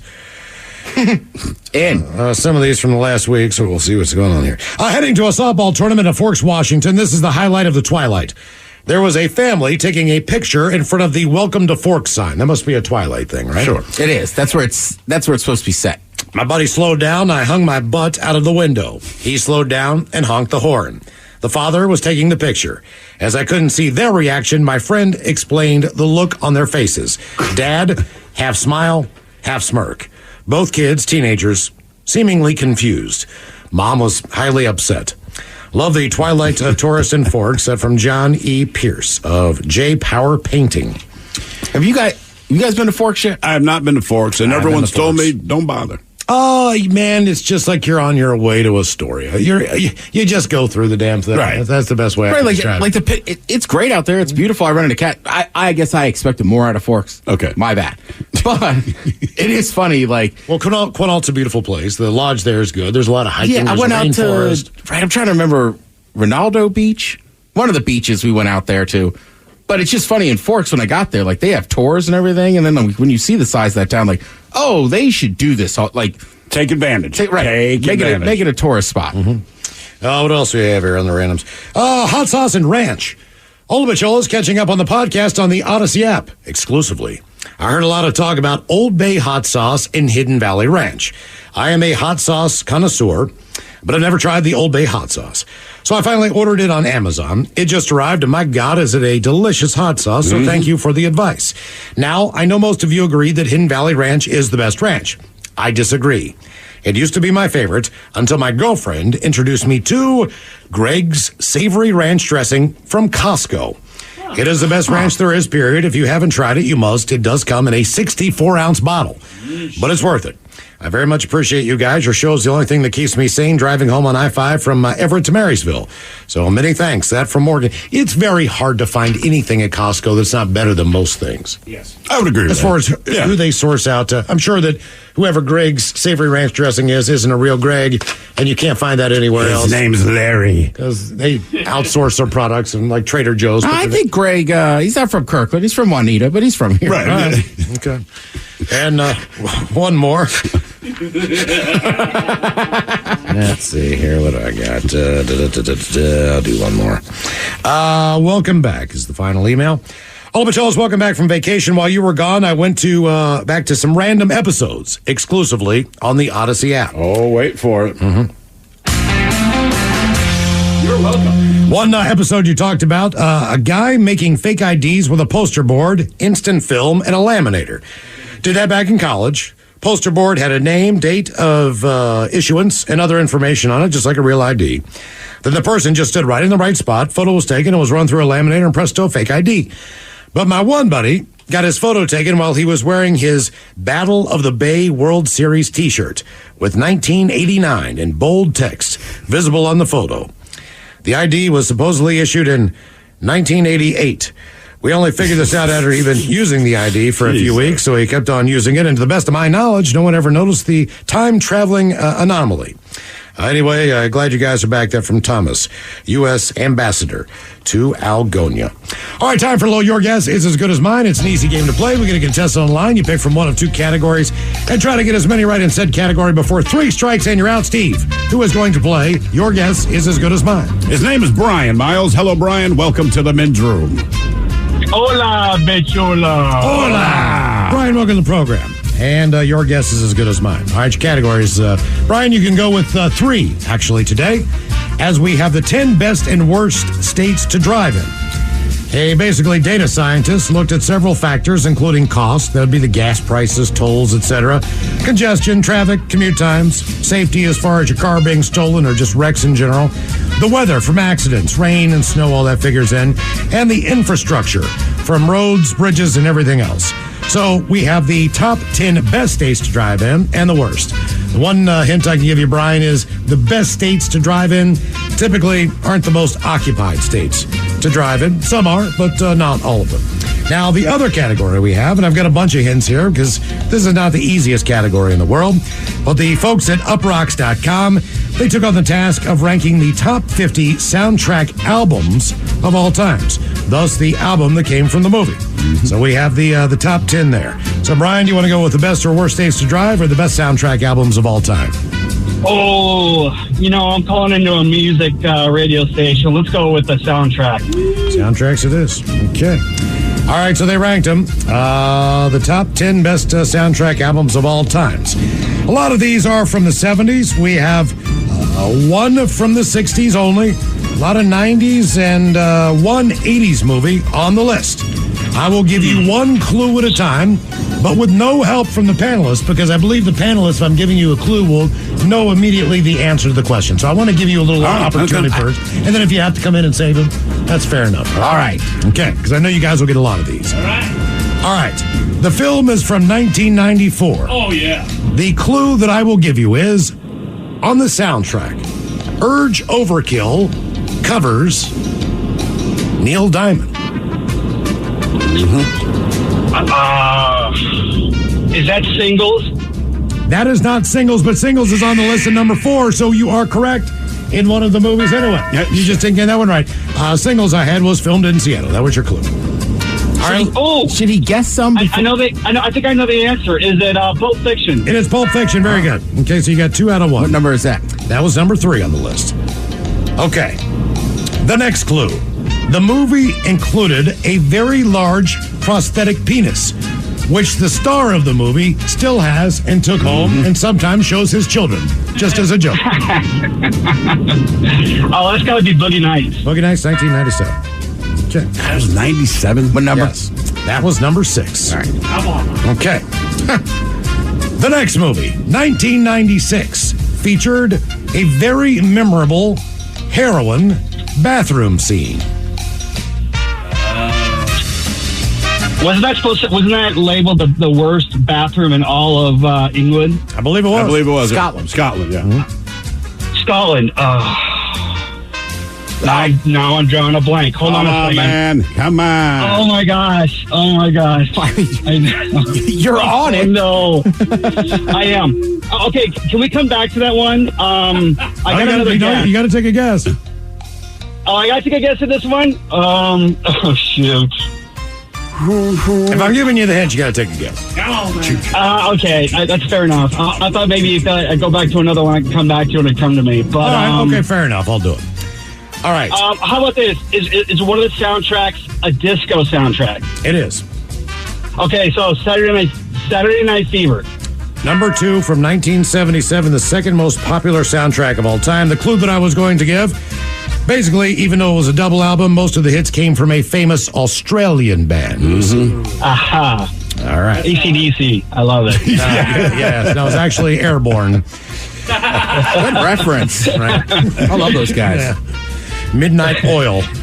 The Wiggles. All right, this one was part of the British invasion. The movie was from 1964. It's probably, I want to guess the Beatles soundtrack. Hard Day's Night. That is number 2. Oh, damn. Weirdest mouth. I was like, hey, the Yellow Submarine. Well, Sgt. Pepper's not the most famous soundtrack, but that was another movie. It's a trippy good soundtrack, though. Yeah, but Sgt. Pepper's, the movie itself was done separately from the album. Yeah. So, that's where Peter Frampton shows up with that and all that. Not Frampton. Yeah, Frampton comes alive. All right, so you've got Hard Day's Night at number 10. It sounds like Peter Frampton has just had a long night. It's the next day, and it's like, hey, somebody get Pete a cocktail or something. Yeah. And he's coming alive.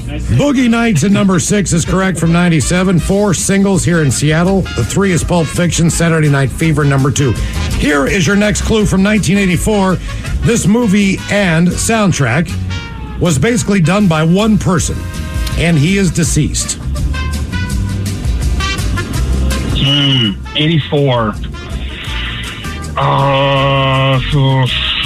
What kind of genre of music? Could you give me that hint?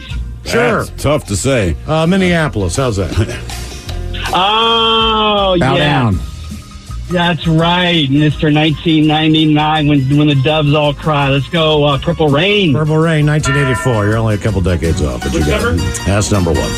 That's number 1? That's number 1. No Purple kidding. Rain is the best soundtrack album of all time. I'd have to think that there's no, other than Saturday Night Fever. That definitely in my generation. As far as all originals content for a movie. All right, let's go with this one. The movie was produced in 1973 by Francis Ford Coppola. But the director was an even more soon-to-become famous director. Is it American Graffiti? It is. Ron Howard, Good Harrison guess, man. Ford, American Graffiti, 1973. Oh, that's what you were doing earlier. Yeah, I was trying to graffiti the wall. Right, okay. Is that number 5, Miles? American Graffiti is number 7. Number 7. Number 7. All right, let's go with this one. The band Fishbone covered this man who was a prominent artist at the time. Okay, I know already. With the song Ma and Pa.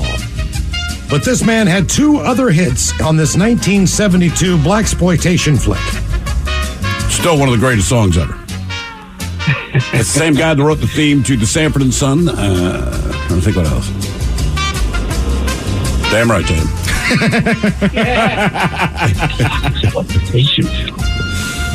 A blaxploitation. Blaxploitation. Oh. Ted just asked me, he mouthed to me what he thought it was. I just told him he's damn right. But don't say it out loud, so shut your mouth. It did not star Pam Grier. Shockingly. Just talk about... Check from Shaft. How about that? Shaft, yes. Superfly was the name of the movie. Superfly. Superfly. But I'm still going to give that to you because that's close enough. Whatever. I love it. That was number 5. I don't have any strikes yet, do I? Not yet. I mean, not technically. Not yet. Well, you have a foul. We're kind of doing this in a little bit of a different format this time, Brian, because I thought that there's no way you could just go blindly into this. Yeah. All right, the movie was 1993. One of the stars of the movie was a young hey. Star Fat Albert? Nope. All right. You're right. That is a good sound. All right. Oh, Dazed and Confused. There you go. Who sang Fat Albert?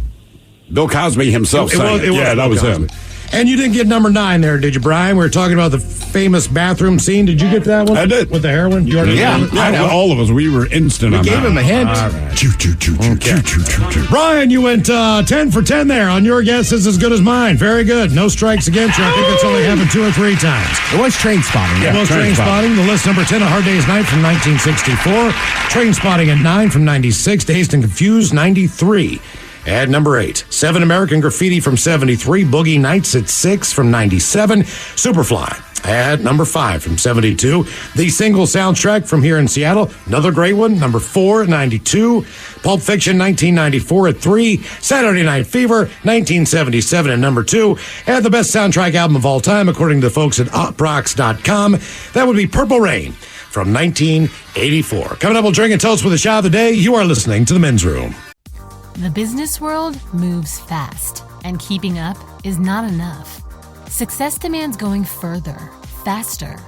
Armanino, a top 20 accounting and consulting firm, equips you to embrace change, propelling you forward with 360-degree business insights and technology to crush the status quo. You won't just get there first, you'll chart a whole new course. Learn how at armanino.com. Possible redefined. 99.9 KISW. The shenanigans continue. This is the Men's Room with Miles and Thrill. All right, so coming up here in just a few minutes, we'll drink and toast with a shot of the day. And we do have your headlines on the way at 5:50. But first, quick second with Mike Hawk and some of the stories and headlines he is not working on. All right, looks like people under the age of 18 will be required to have a license to drive a golf cart in Florida soon. Does that include on the course? You know what, Ted? I'm not positive. All right, because I could fathom it like on city streets, but sure.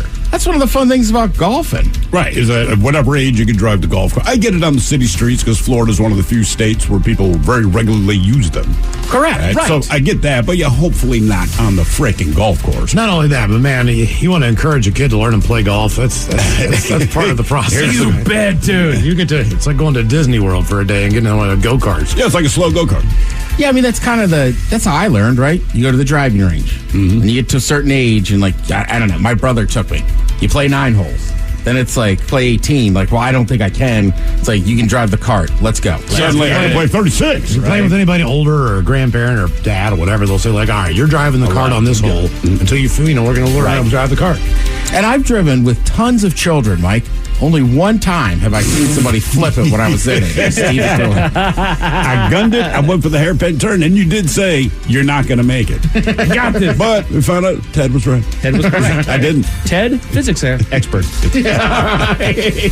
People are just now figuring out how sliced ham is processed. There's a TikTok video that was uploaded of basically inside of a factory where all this stuff is processed. And what do you know? It's pulverized everything that you don't want to see about the ham. Yeah. It's shaped, and then it's cooked. So Spam, correct. All those meat, bologna, doesn't matter what the animal. Hot dogs. What else did you think they were doing? Right. What cut did you think that they were taking off the pig, man? Right. Yeah, and I think also because I know a lot of people are like, I don't like ham. It's like, if you don't like lunch meat ham, I could fathom that. But you probably haven't had good like a ham on Easter. Like, that's delicious. Correct. It's a much different thing. That is an entirely different beast. 53% of Americans say they've been visited by a deceased family member in either a dream or some other form. Well, I've dreamt about people who are no longer around. I don't think that means that they visited me, I guess. Right. Because if that's the case, I've had a lot of weird visitors. Right. Like, I am sleeping. Yeah. You know when I sleep, dude. Leave me alone. Exactly. I was about to say, does that count?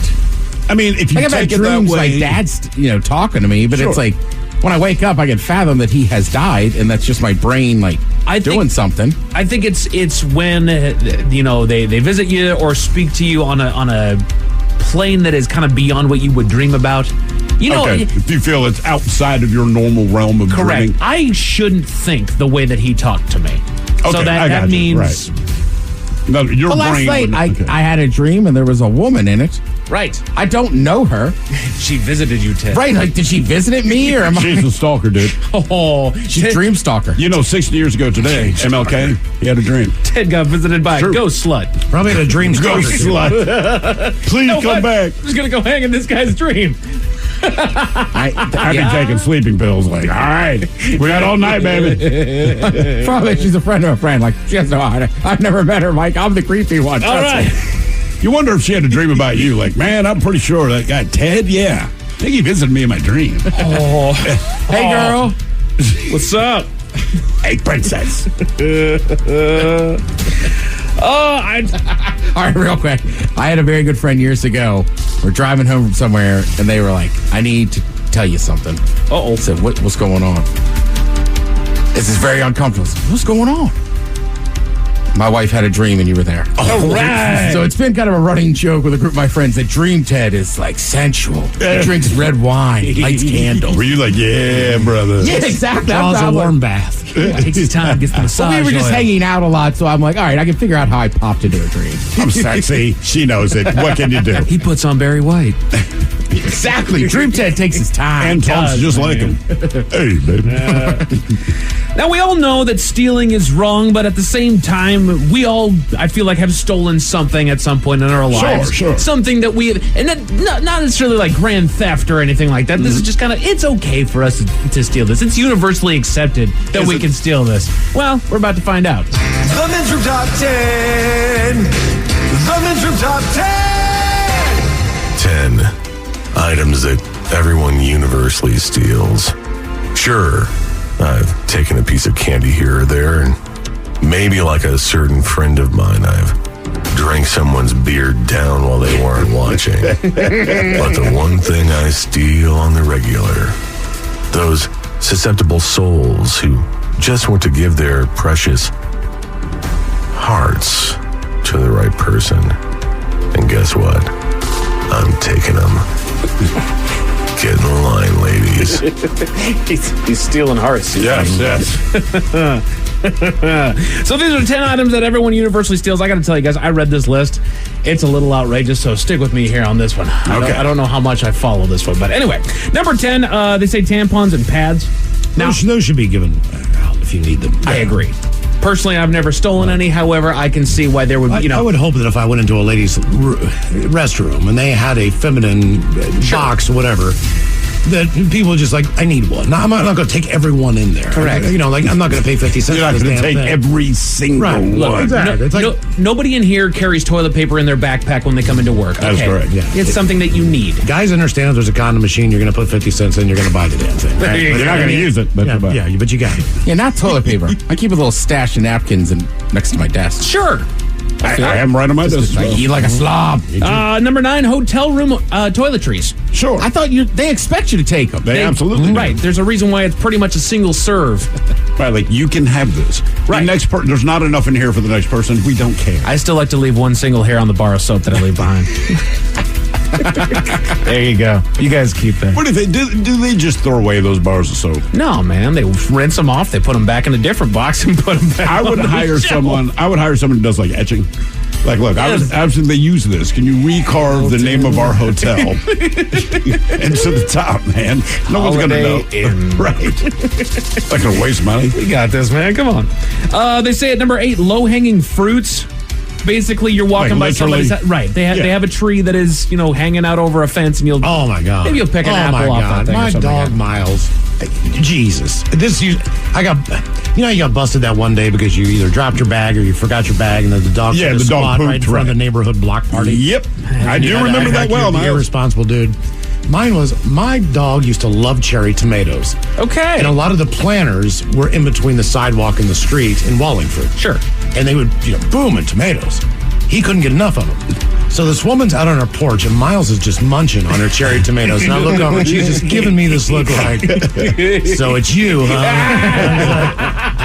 It wasn't me. Honest to God, I wasn't picking him and eating them. He did. He loved them. Well, why are you letting your dog just go after I had tomatoes? 2 dogs. Like, I swear to God, if I were to bend over to pick up the other dog's crap, he would be in the tomato. Like, no matter what I did, he would gravitate to the tomato. He loved it. But I couldn't believe it. I looked over, and she's just looking like, now you're that guy. Tomato thief. There's a house like across the street of mine that has figs. Okay, that have been dropping all over the sidewalk, and I don't know what to do with a fig. But don't step on it, because if you bring it in your house, it'll stain everything in your home. Oh yeah, but they actually put out a sign that's like, take all you want. They actually said, if you want to make like a jam, take about 12 of them. That makes about give it a shot. You might as well. That's what's cool about the Scottsdale, Phoenix area, man. People have lemon, grapefruit, orange trees in their backyard. They have a box out in the front street. They can't eat them all. No. So here, you're walking by. I have grapes and blackberries. You have grapes. We have grapes. Well, the house grow on this side of the mountains, dude. The house we bought, it was 40 years old when we bought it. We were only the second owners. So this guy that built this house off the boat, Italy, and apparently his grapevine was much larger, but it's about a 6 by 10 canopy, and these grapes grow every freaking day. Are they good to eat? They taste like ass. Okay. They're more wine grapes, so if you can eat them, they're just exceptionally sour. But apparently, it might even be Chateau. But somewhere up there in Woodinville, apparently, if you bring up like your house grapes, they'll make a bottle of wine, because you'll get about a bottle of wine. That's awesome. Right. We haven't done it yet, but like sooner or later, we just need to do it. Chateau des Hills. we had a cherry tree when I was growing up, but same thing. They weren't crap for eating. You pulverize those things and pour a bunch of sugar in there, makes a great pie. My grandfather had a fig tree in his backyard. He ate them all the time, and then he swore the people in the alley were always stealing them. This is in Northeast D.C. I was like, we were always like, Granddad, I don't think anybody's coming down here to steal your figs. They don't care about your There's figs. just a lot of activity in the alley. Yes. Are they stealing figs? They're probably making crack and doing drugs. Right, I was like, they might be selling drugs. They're not stealing figs. Office supplies comes in on the list. Again, we're talking about the 10 items that everyone universally steals. Borrows from time to time. I don't take office supplies home. Used to, but at this point, like the office supplies are sitting on my desk. Right. So my theft is I took them out of the closet, put them on my desk, but I use them. The worst I'll do is print something that I'm not going to use here. I don't, only because I found out they can track all your printing stuff. Oh. I don't think they care, but if I'm going to do it, it's going to be like a full color nudie. You know what I mean? It's nothing compared to the books that get thrown away. My biggest temptation is like when you get to a bill the night at the restaurant, right? And you sign your name with your pen, you're like, oh, the nice pen. This is a great pen. Number 6 on the list, branded pens. Okay, I was going to say, I always know what I'm like, oh man, I wonder if she'll notice. That's a cool pen. I just put this pen in my pocket. The thing is, I know that they know I stole their pen, but here's the thing. It wrote so smoothly. That's what I'm saying. You know what I mean? There's some that just work better for your handwriting. And here's the difference. Wow, that fits like a glove. If it's the name of the restaurant, I don't feel bad. I didn't take it from the wait staff. Sure. If it's a standard big pen, I'm like, it's probably just your pen. Your hotel room pen's garbage. It is. They make it a point to make them garbage. You don't even want to steal it. I have been in a restaurant where the waiter came over and was like, you can have one. You don't need to steal it. Thank you. Because we were talking about it. I guess he heard us. I say, this is a great pen. I like when they have the big old jar of them right there in the front. Like, we know. Just take a doggone Well, pen. Ted needed a pen when we were doing our Men's Room World Tour down at Legion. We were doing a live show. Right.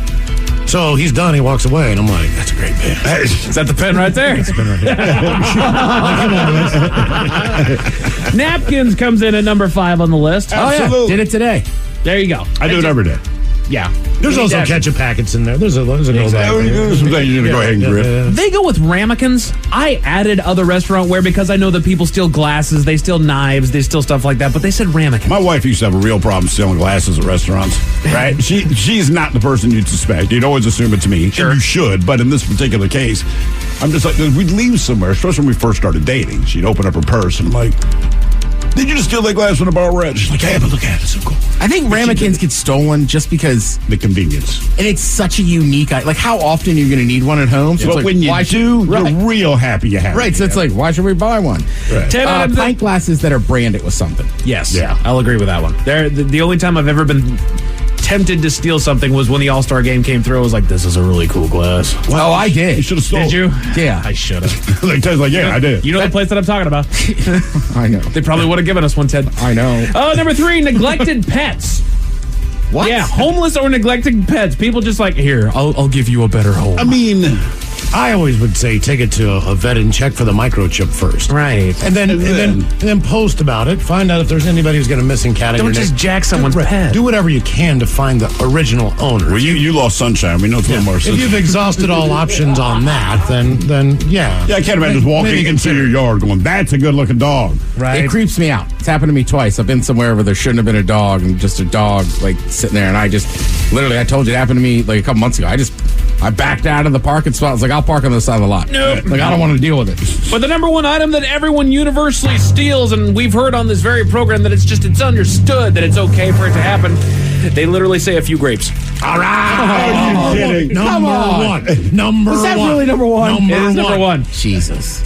And they said that everybody universally steals. So yes, people do steal this. I never said it was okay. That's my thing. If you've never tried the cotton candy grape, I have. Oh my God. that's when you get in they're there. not that great. Yes, they are. It's amazing that a grape can taste like cotton candy. Who does that? They should make every fruit taste like cotton candy then. You know how much healthier everyone would be, myself included? Everything. Serious. A man in New York knocked another man unconscious on the subway, and you'll never believe why, Miles. Why did he do that? I'll test your memory at 5:50. Thank you, sir. Headlines are coming up at 5:50. In the meantime, let's get a contestant on the line for Profile This at 206-803-ROCK. Walk the dogs, school drop-off, meetings from 10 to 3, take kids to soccer, then no time left for a jog. When everyone else is relying on you, it's easy to put your needs last. BetterHelp connects you with a licensed therapist online, so you can show up for yourself the way you do for others. Visit BetterHelp.com/positive to get 10% off your first month. That's BetterHelp.com/positive. Have you been in an accident that wasn't your fault? Feeling overwhelmed and unsure what to do next? Look no further. The personal injury attorneys at Phillips Law Firm are here to help. Phillips Law Firm understands that accidents can turn your life upside down. That's why they're dedicated to fighting for the compensation you deserve and to making the process as stress-free as possible. Don't wait any longer. Call now, 1-800-JUSTICE, or visit justiceforyou.com.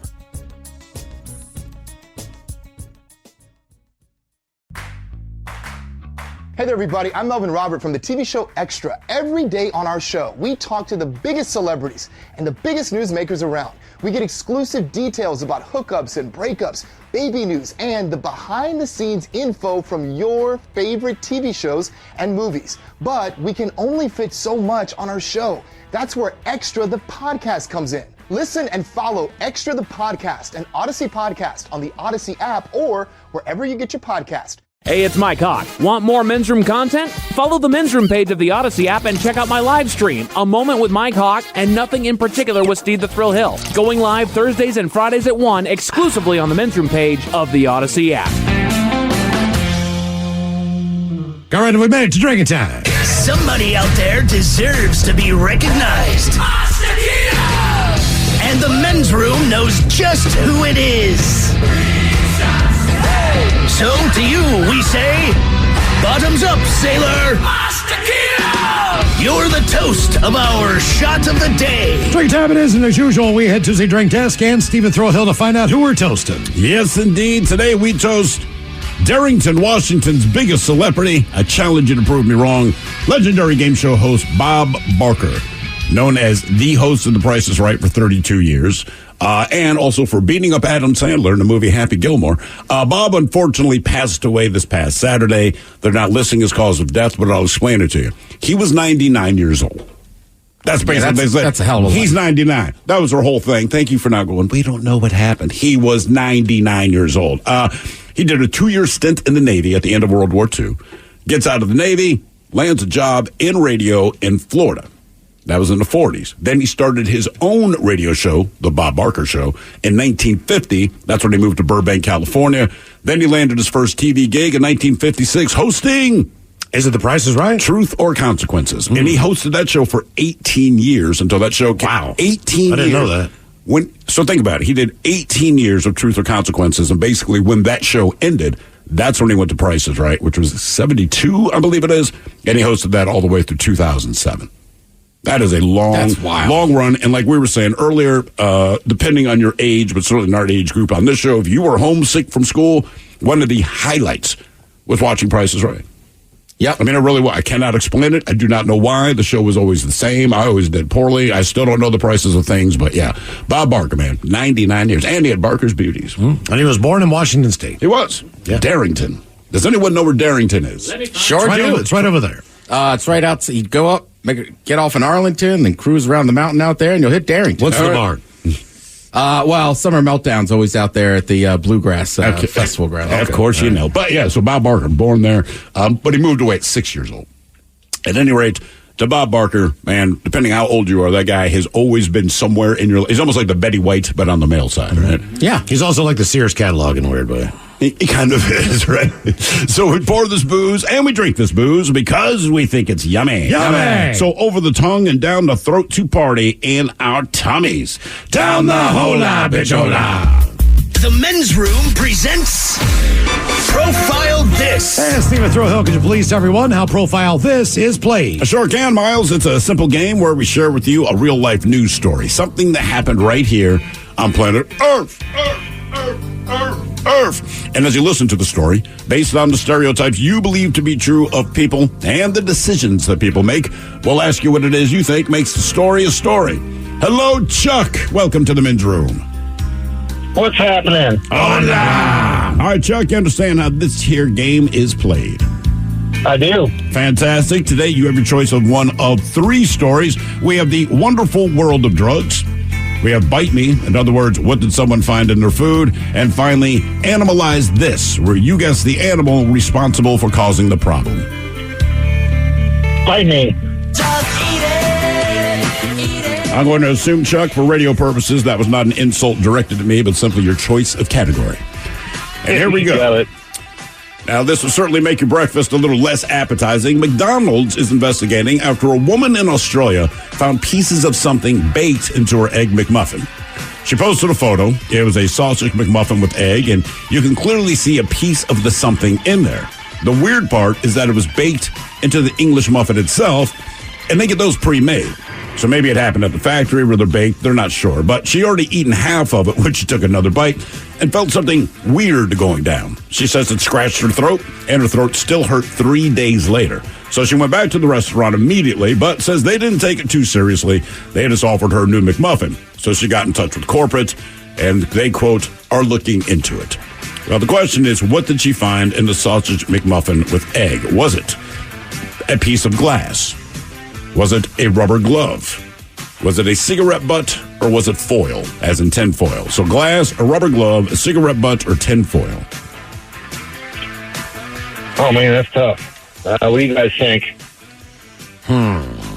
She didn't feel well after eating it. She said her throat hurt. She didn't get sick, but she said it scratched her throat and that her throat hurt for 3 days after the fact.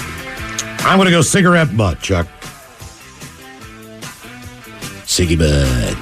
Right, so it's in the sausage McMuffin with egg, but it's in the muffin. Baked in the muffin. Right, and they don't, it's not Subway. They don't cook stuff there. They cook food. Right. Do we know is there like a general McDonald's or just for like location for muffins, or is it Australian, or did they come from here? I would assume it probably is produced in Australia just to save on that stuff. I'm going to go tinfoil. Tinfoil for Ted. All right, Chuck, what do you think? I think I'm going to have to go with glass as much as it hurt. All right, glass it is. All right, what was in the Egg McMuffin? Was it glass, a rubber glove, a cigarette butt, or a tinfoil? Find out next. That was a tease. Imagine you're looking at a balancing scale with everything you do for other people on one side and everything you do for yourself on the other side. If it isn't balanced, maybe it's time to spend a little more time on you. And therapy is a great place to start. BetterHelp connects you with a licensed therapist online who can help you find that balance and stick to it. Visit BetterHelp.com/positive to get 10% off your first month. That's BetterHelp.com/positive. 99.9 KISW. We return to the men's room with Miles and Thrill. Category is a Bite Me On profile. This we go down to Australia. McDonald's is investigating after something was baked into one of their English muffins for the sausage McMuffin a woman ordered.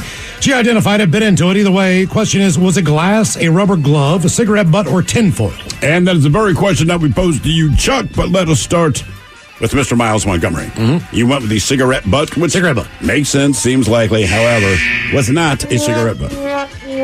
B-Ted Smith, you went with tinfoil, which also makes a lot of sense. It would explain why he cut the back of her throat or scratched it. However, that is not the case. And Chuck, you picked glass because, again, she made it a point to say, hey, man, it scratched her throat, or her throat still hurt 3 days later, seems likely, but it wasn't. Oh, no. The rubber glove? The rubber glove. It scratched the back of her throat. The one thing I can think is, after you bake it, whatever little bit of moisture is in that glove, now it's probably like hard, crispy rubber. That's the only thing I can guess. Yeah. But yeah, so a rubber glove. Now for all TV news all the time, and it's time for TV Time with Ted. And now, because your pathetic life is confined to countless hours in front of a talking box, the Men's Room presents TV Time with Ted. Throw brought this up in the shot of the day, but obviously the biggest news from the TV world is that Bob Barker had passed away. People funnier than I am made the memes already. And it was just saying, came as close as he could to hitting 100 without going over. Which when you spin the wheel in the Showcase Showdown, that's the goal. He repeated it every single time. I'm sure Drew Carey repeats it every single time. Right? And I don't think Bob Barker would be upset that people are saying that. No. There's not something bad about him. It's like, I live to be 99. It's cool. Why do you think that you know me? Right. Exactly. I was saying in the office, the other funny one I saw, one of the memes was, we were talking about the sick days. It was just a bowl of chicken noodle soup, saltines, and ginger ale. And then Bob Barker, because it's like, oh, we're watching him. Man, every time. No matter how sick you were, I gotta watch The Price is Right. Your parents are like, fine. Yeah, and like, look, kids, even when you're an adult, right? Like, generally, when you're sick, the best you're going to feel is midday. Right? Because you're going to start feeling worse in the evening. You're going to feel awful in the morning. So that's usually the height of it. So it's like, by 11 o'clock, you could walk out to the living room. That, but there's Bob. PBS were pretty well done with children's programming by 9. Correct. Then they went into other stuff like English comedies and dramas and things that you didn't get as a kid. All the other networks were in like soap opera mode, where they had like 4 or 5 or 6 during the day, and those were religious shows that started at 10. Price is Right was one of your only. Well, there used to be more game shows on during the day. That's correct. Like there was 2 Jeopardies or 2 Wheel of Fortunes, maybe only 1 Jeopardy. There was I remember my grandmother, like when I was a little kid, like kindergarten or whatever, you go over there like half day. Like she was religious about watching Wheel of Fortune both times a day. Really? Oh, yeah. My grandmother was all about Price is Right, but I think she had a crush on Bob Barker. All right. He was considerably younger then, right? So actually, looking back, he would have been, he's probably about 50 years old by the time I have any recollection of seeing him on TV. If he died in 99, he's probably about 50 years old. But my grandmother, man. Oh, God, 50. Longer than that. She was probably like 40-something. She had a thing for Bob. Yeah. Well, right. First of all, The Price is Right is just a great game show. I remember to this day, if I'm sitting at home and that comes on, like it's like, please somebody play Plinko. Also, all the other game show hosts pretty ugly. I mean, Richard Dawson, and maybe $10,000 Pyramid guy. What the hell's his name? Guy with the big hair. Yeah. Chuck Woolery? Well, he was pretty good looking. Who was the other? There was a Woolery and there was a guy that looked like him. Oh, the New Year's with Dick Clark. He used to host $10,000 Pyramid, whatever it was. Right, there was a lot of those shows. So Bob Barker, obviously, for a lot of people, he's also super famous from Happy Gilmore. Correct. Famous scene where he punches them out. But, we enjoy a beverage in here. So this one's pretty good. Bob Barker, these are different interviews, but I think he likes tequila. I go home and I sit down and I get my head leaning back and get my foot up above my heart, and then I sip tequila and I feel better. I intend to sit on my rocking chair at home with my right hand. I'm going to pet my dog, Jessie. And over here in my left hand, I'll have a jug of tequila. And my retirement is just going to be beautiful. You know, I'm out on the street chasing a dog with a bottle of tequila in my hand. People are going to say, the old drunk, there he goes again. Get back here, Jesse! The only thing worse is an old man chasing his dog down the street without a bottle of tequila. That story was somebody had given him a bottle of tequila when his dog left. Just walked out. You know how it is when a dog sees its chance and runs. So then he was running down the street. But obviously, he liked tequila. I'm going to go out there and say that's probably the case. Oh, God. Can you imagine how long the clip would be of me talking about a beer? Had a beer here. Had a beer. Yeah. And then also, obviously, when Drew Carey took over, Drew Carey, never forget, a part owner of your Seattle Sounders FC. This was Bob Barker on his last episode of The Price is Right. I want to thank you very, very much for inviting me into your homes for the last 50 years. I am deeply grateful. And please remember, help control the pet population. Have your pets spayed or neutered. Goodbye, everybody. Which also, again, going back to being a kid and watching him, I don't think I understood what spayed and neutered meant. But I did not. I don't think anybody did. But I just remember we said it all the time. Because he said it, you said it when he said it. Yeah, exactly. He could have been saying anything like, I don't like Puerto Ricans, and you would have repeated it. I just knew that it meant that your animal was not going to have a litter. I just didn't know which was which. Right, exactly. I didn't. Honestly, I think I was in my Twitter like, you can't neuter a lady cat? No. Okay. No. It's like call it a female. I don't call it a lady cat. A lady cat. Lady cats. Does that mean I was neutered? I guess that does mean I was neutered. Well, yeah, right? You had a vasectomy. Yeah. Neutered. And be sure to have your weird relatives spayed or neutered. Right. Well, I think the difference is, like, dog, don't they lose the boys? Well, yeah, they don't take your testicles away. Right. Because I don't think guys would go for I asked him to keep mine. Yeah. Yeah, right. So keep these, I think that's why we don't use the term neutered for adult males. Because it's like, you still have your boys. That's a tough sales pitch. Right. I mean, look, if it's still produced what I wanted it to produce, but I don't know. It'd look weird, but that is kind of insult to injury that not only are we taking away your guys' ability, but you know what? We'll just keep these. We didn't want you to think about it. Don't even think about your testicles. Like, damn, man. Out of sight, out of mind. Well, I told you I watched a whole special on Escobar's hippopotamuses. All right. Hippos? Yeah, he has hippos. Hippopotami. And that was one of the things they started doing, right? Because you can't send them to Africa because these are different hippos. Right. So they have diseases and stuff that would basically kill off the other ones. So for a while they thought, okay, we'll just neuter them. But they're so big and angry. Like it's a massive deal to like catch one, hold it down, and neuter it. Now, was this the government's idea or Escobar's? Because Escobar, he comes up to he's long gone. Okay, all right. I was going to say, if he said it, you got to... Teddy, come here. I need you to do me a favor. These hippos, they're getting out of control. Here's a pair of garden shears and some tequila from Bob Barker himself. I need you to neuter the hippos. Like, bro, you're going to have to torture kill me. I'm not trying to... Oh, I'm trying. Take this rubber band. You're going to try to neuter a hippo? Yes. Again, I would be a famous drug dealer if it wasn't for torture. I think my goal with that is use like one of those beanbag guns with a sniper scope. Like, look, I'm not getting close to this thing. I was going to shoot them in the berries, man, and hope they blow off or something. But like, I'm not physically getting close to a hippo. And if he pieces together what I'm trying to do, things are going to go real bad. So yeah, get the target. Yeah. Oh, he's just pissed. He went down to two knees. He's looking around for me. Oh man, don't move. Before we left, we were talking a little bit about the Little League World Series going on. I said, Westport. Is it Westport? Westport, Pennsylvania. Westport, yeah. Like, there's not a ton there, but when you drive by it, it looked like a nice town on the TV. Like, just the views of the... It's a quaint bigger town. Than I thought, maybe. They clean themselves up when they know the Little League World Series. Based on where my wife lives, I don't have to, but we very often go through that town, right, to and from. There's nothing there. Are you saying that if a big-time baseball game comes in, they clean up your town and city? You're never going to believe that. Imagine, like, if the All-Star game came to Seattle, right? Imagine that happened. Wow.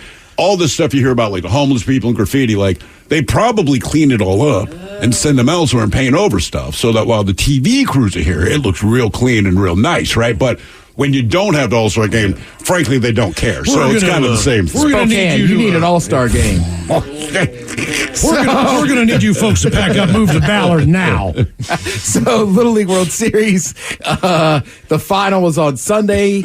USA walk-off win. Curacao has not allowed a home run at the World Series. Challenged him, and this game is over! Louis Lappy does it again! California, your Little League World Series champs on a walk-off home run! And a walk-off winner. That gives the Little League World Series championship to El Segundo, California. Oh, my gosh. You're going to remember this for the rest of your life, dude.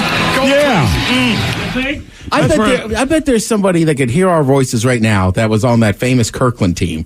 Yeah, of course they're going to remember it for the rest of their life. You were in the Little League World Series. That's where the broadcast jinx actually works to your advantage. That's always like your own hometown announcer saying that. I know. I go back and forth on the jinx, right? Because the thing is, every other time they say this kicker never misses, he doesn't miss. No, 13 for 13 on the year. But if one thing do it and he does miss, it's like he jinxed him. It's like right there. It's like, sure, it sounds awesome when it's like Curaçao's never given up a home run. And then he rakes one. But like, he also just kind of has to say that. He does have to say it, but the jinx fell on Curaçao. Correct. All right. So like Curaçao would be like, oh no, there's a jinx. Because you just said this is what I don't do, and then just hearing that ball get hit, like there's no question. By the way, that island is the size of it's half the size of Rhode Island. Yeah, and I know they pick players from Venezuela, and I know they pick players from Aruba and Bonaire, but other than that, that's not a big pool of kids. So they did a good job getting that far. Not that they always haven't had great baseball and legendary. It's just based on sheer numbers alone. Yeah, talking about a team from California, you got millions and millions of people. Curaçao's, swear to God, it's Bainbridge is bigger. Right. It is. But also, what are they, 12? Is that the max? Is that the max? Yeah, I think so. Oh, I mean, it's a good time to learn. There's not second place banners. Okay. I know. But yeah, sports was back in action this weekend. I'm sure some people have been watching preseason football. Yep. I'm a junkie, so I had to watch some of it. It was also kind of nice. It was on at 10 a.m. Preseason, I'll remind everybody, is just tough, right? Because, Gino didn't play in this last game. You're missing some guys. So, there's very good things you see from your team. There's also some bad things, but it's like we got to let it shake out the first 3 weeks of the NFL season. I would even argue the first 4. I really do. You know what? You're probably right. Because in preseason, so this guy's starting, this guy's starting, this guy's starting. Okay, well, that's 3 of your starters playing, and then they're playing with a group of guys that unless someone gets injured, we're not going to play with them again. That's not good for Kyler Murray. So I can't remember if it was, I think it was Friday night, right? I had just gotten home, and I'm watching a random preseason game, and your brother is the referee. All right. So the referee, people forget, it's preseason for them as well. Correct. So they're just like, well, something must have happened to Adrian Hill. There's, he's off the field, and now there's 2 of the other, I don't know if they're judges or line judges, umpire, whatever. But they're back there behind the quarterback. So it was a 6-man squad. So they mentioned it a couple times. Now, I probably wouldn't have cared, but it's your brother. And I hung out with him a few times. So I'm like, oh, damn, did something happen to him? But every time they pan over, he looks fine. And then in my head, I was like, it's preseason. They're teaching the other guys what to do. And that's all exactly. I saw that because the one guy kept forgetting to turn his microphone on. And you didn't hear that? Right. He laughed. Holding, offense. Yeah, that's exactly what they do. And they're like, this is the time to do it. And that's also why they call so many freaking penalties in preseason. People get upset, and it's like, other than the glaring things like the bad holds or pass interference, the competition committee, they come up with whatever new rules they want each season, right? So now, especially with the veterans out there, we're going to throw a flag every time you do this new thing. We won't necessarily do it during the regular season, but we need to do it now to get it in your head that this thing that's been legal for 50 years is now not something you can do. So they throw the flags on everything. But again, it's preseason for everyone. Right, because then the next day I watched the Seahawks game, and they did it in that one and stuff. It was just funny as those announcers had no idea. And after the third time they mentioned, I'm like, this just got to be practice. Yeah. Right? And it's the truth. I never really thought about it, but when you're talking, Lambeau, hell, even playing out in Seattle, right? You get to December, January, it could be rain, could be snow, could be sunshine. But it's like, eventually along the way, somebody's going to slip and hurt, or you need to know how to fill in. You need to know. Yeah. Still a weird call from the head of officiating. Hill, we're pulling you after halftime. Come on, coach.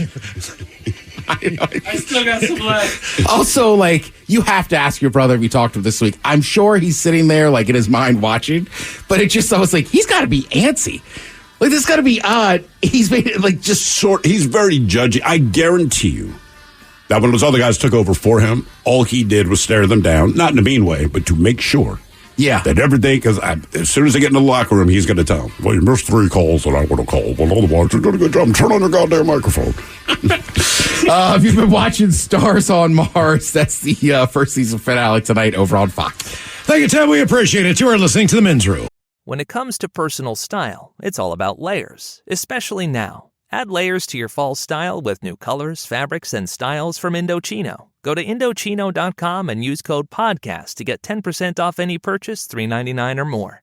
The Men's Room returns with Miles and Thrill. Now, let's see what's happening in the real world. All right, here we go. Pro tip, do not fall asleep on the shoulder of a man sitting next to you on a train. Meanwhile, a couple unable to conceive after 4 long years learns that puppy was snaking the wrong drain. Ohio man goes to Vegas and tries to fly out with 15 pounds of cocaine. Truck spills with heavy load that you would flush down the drain.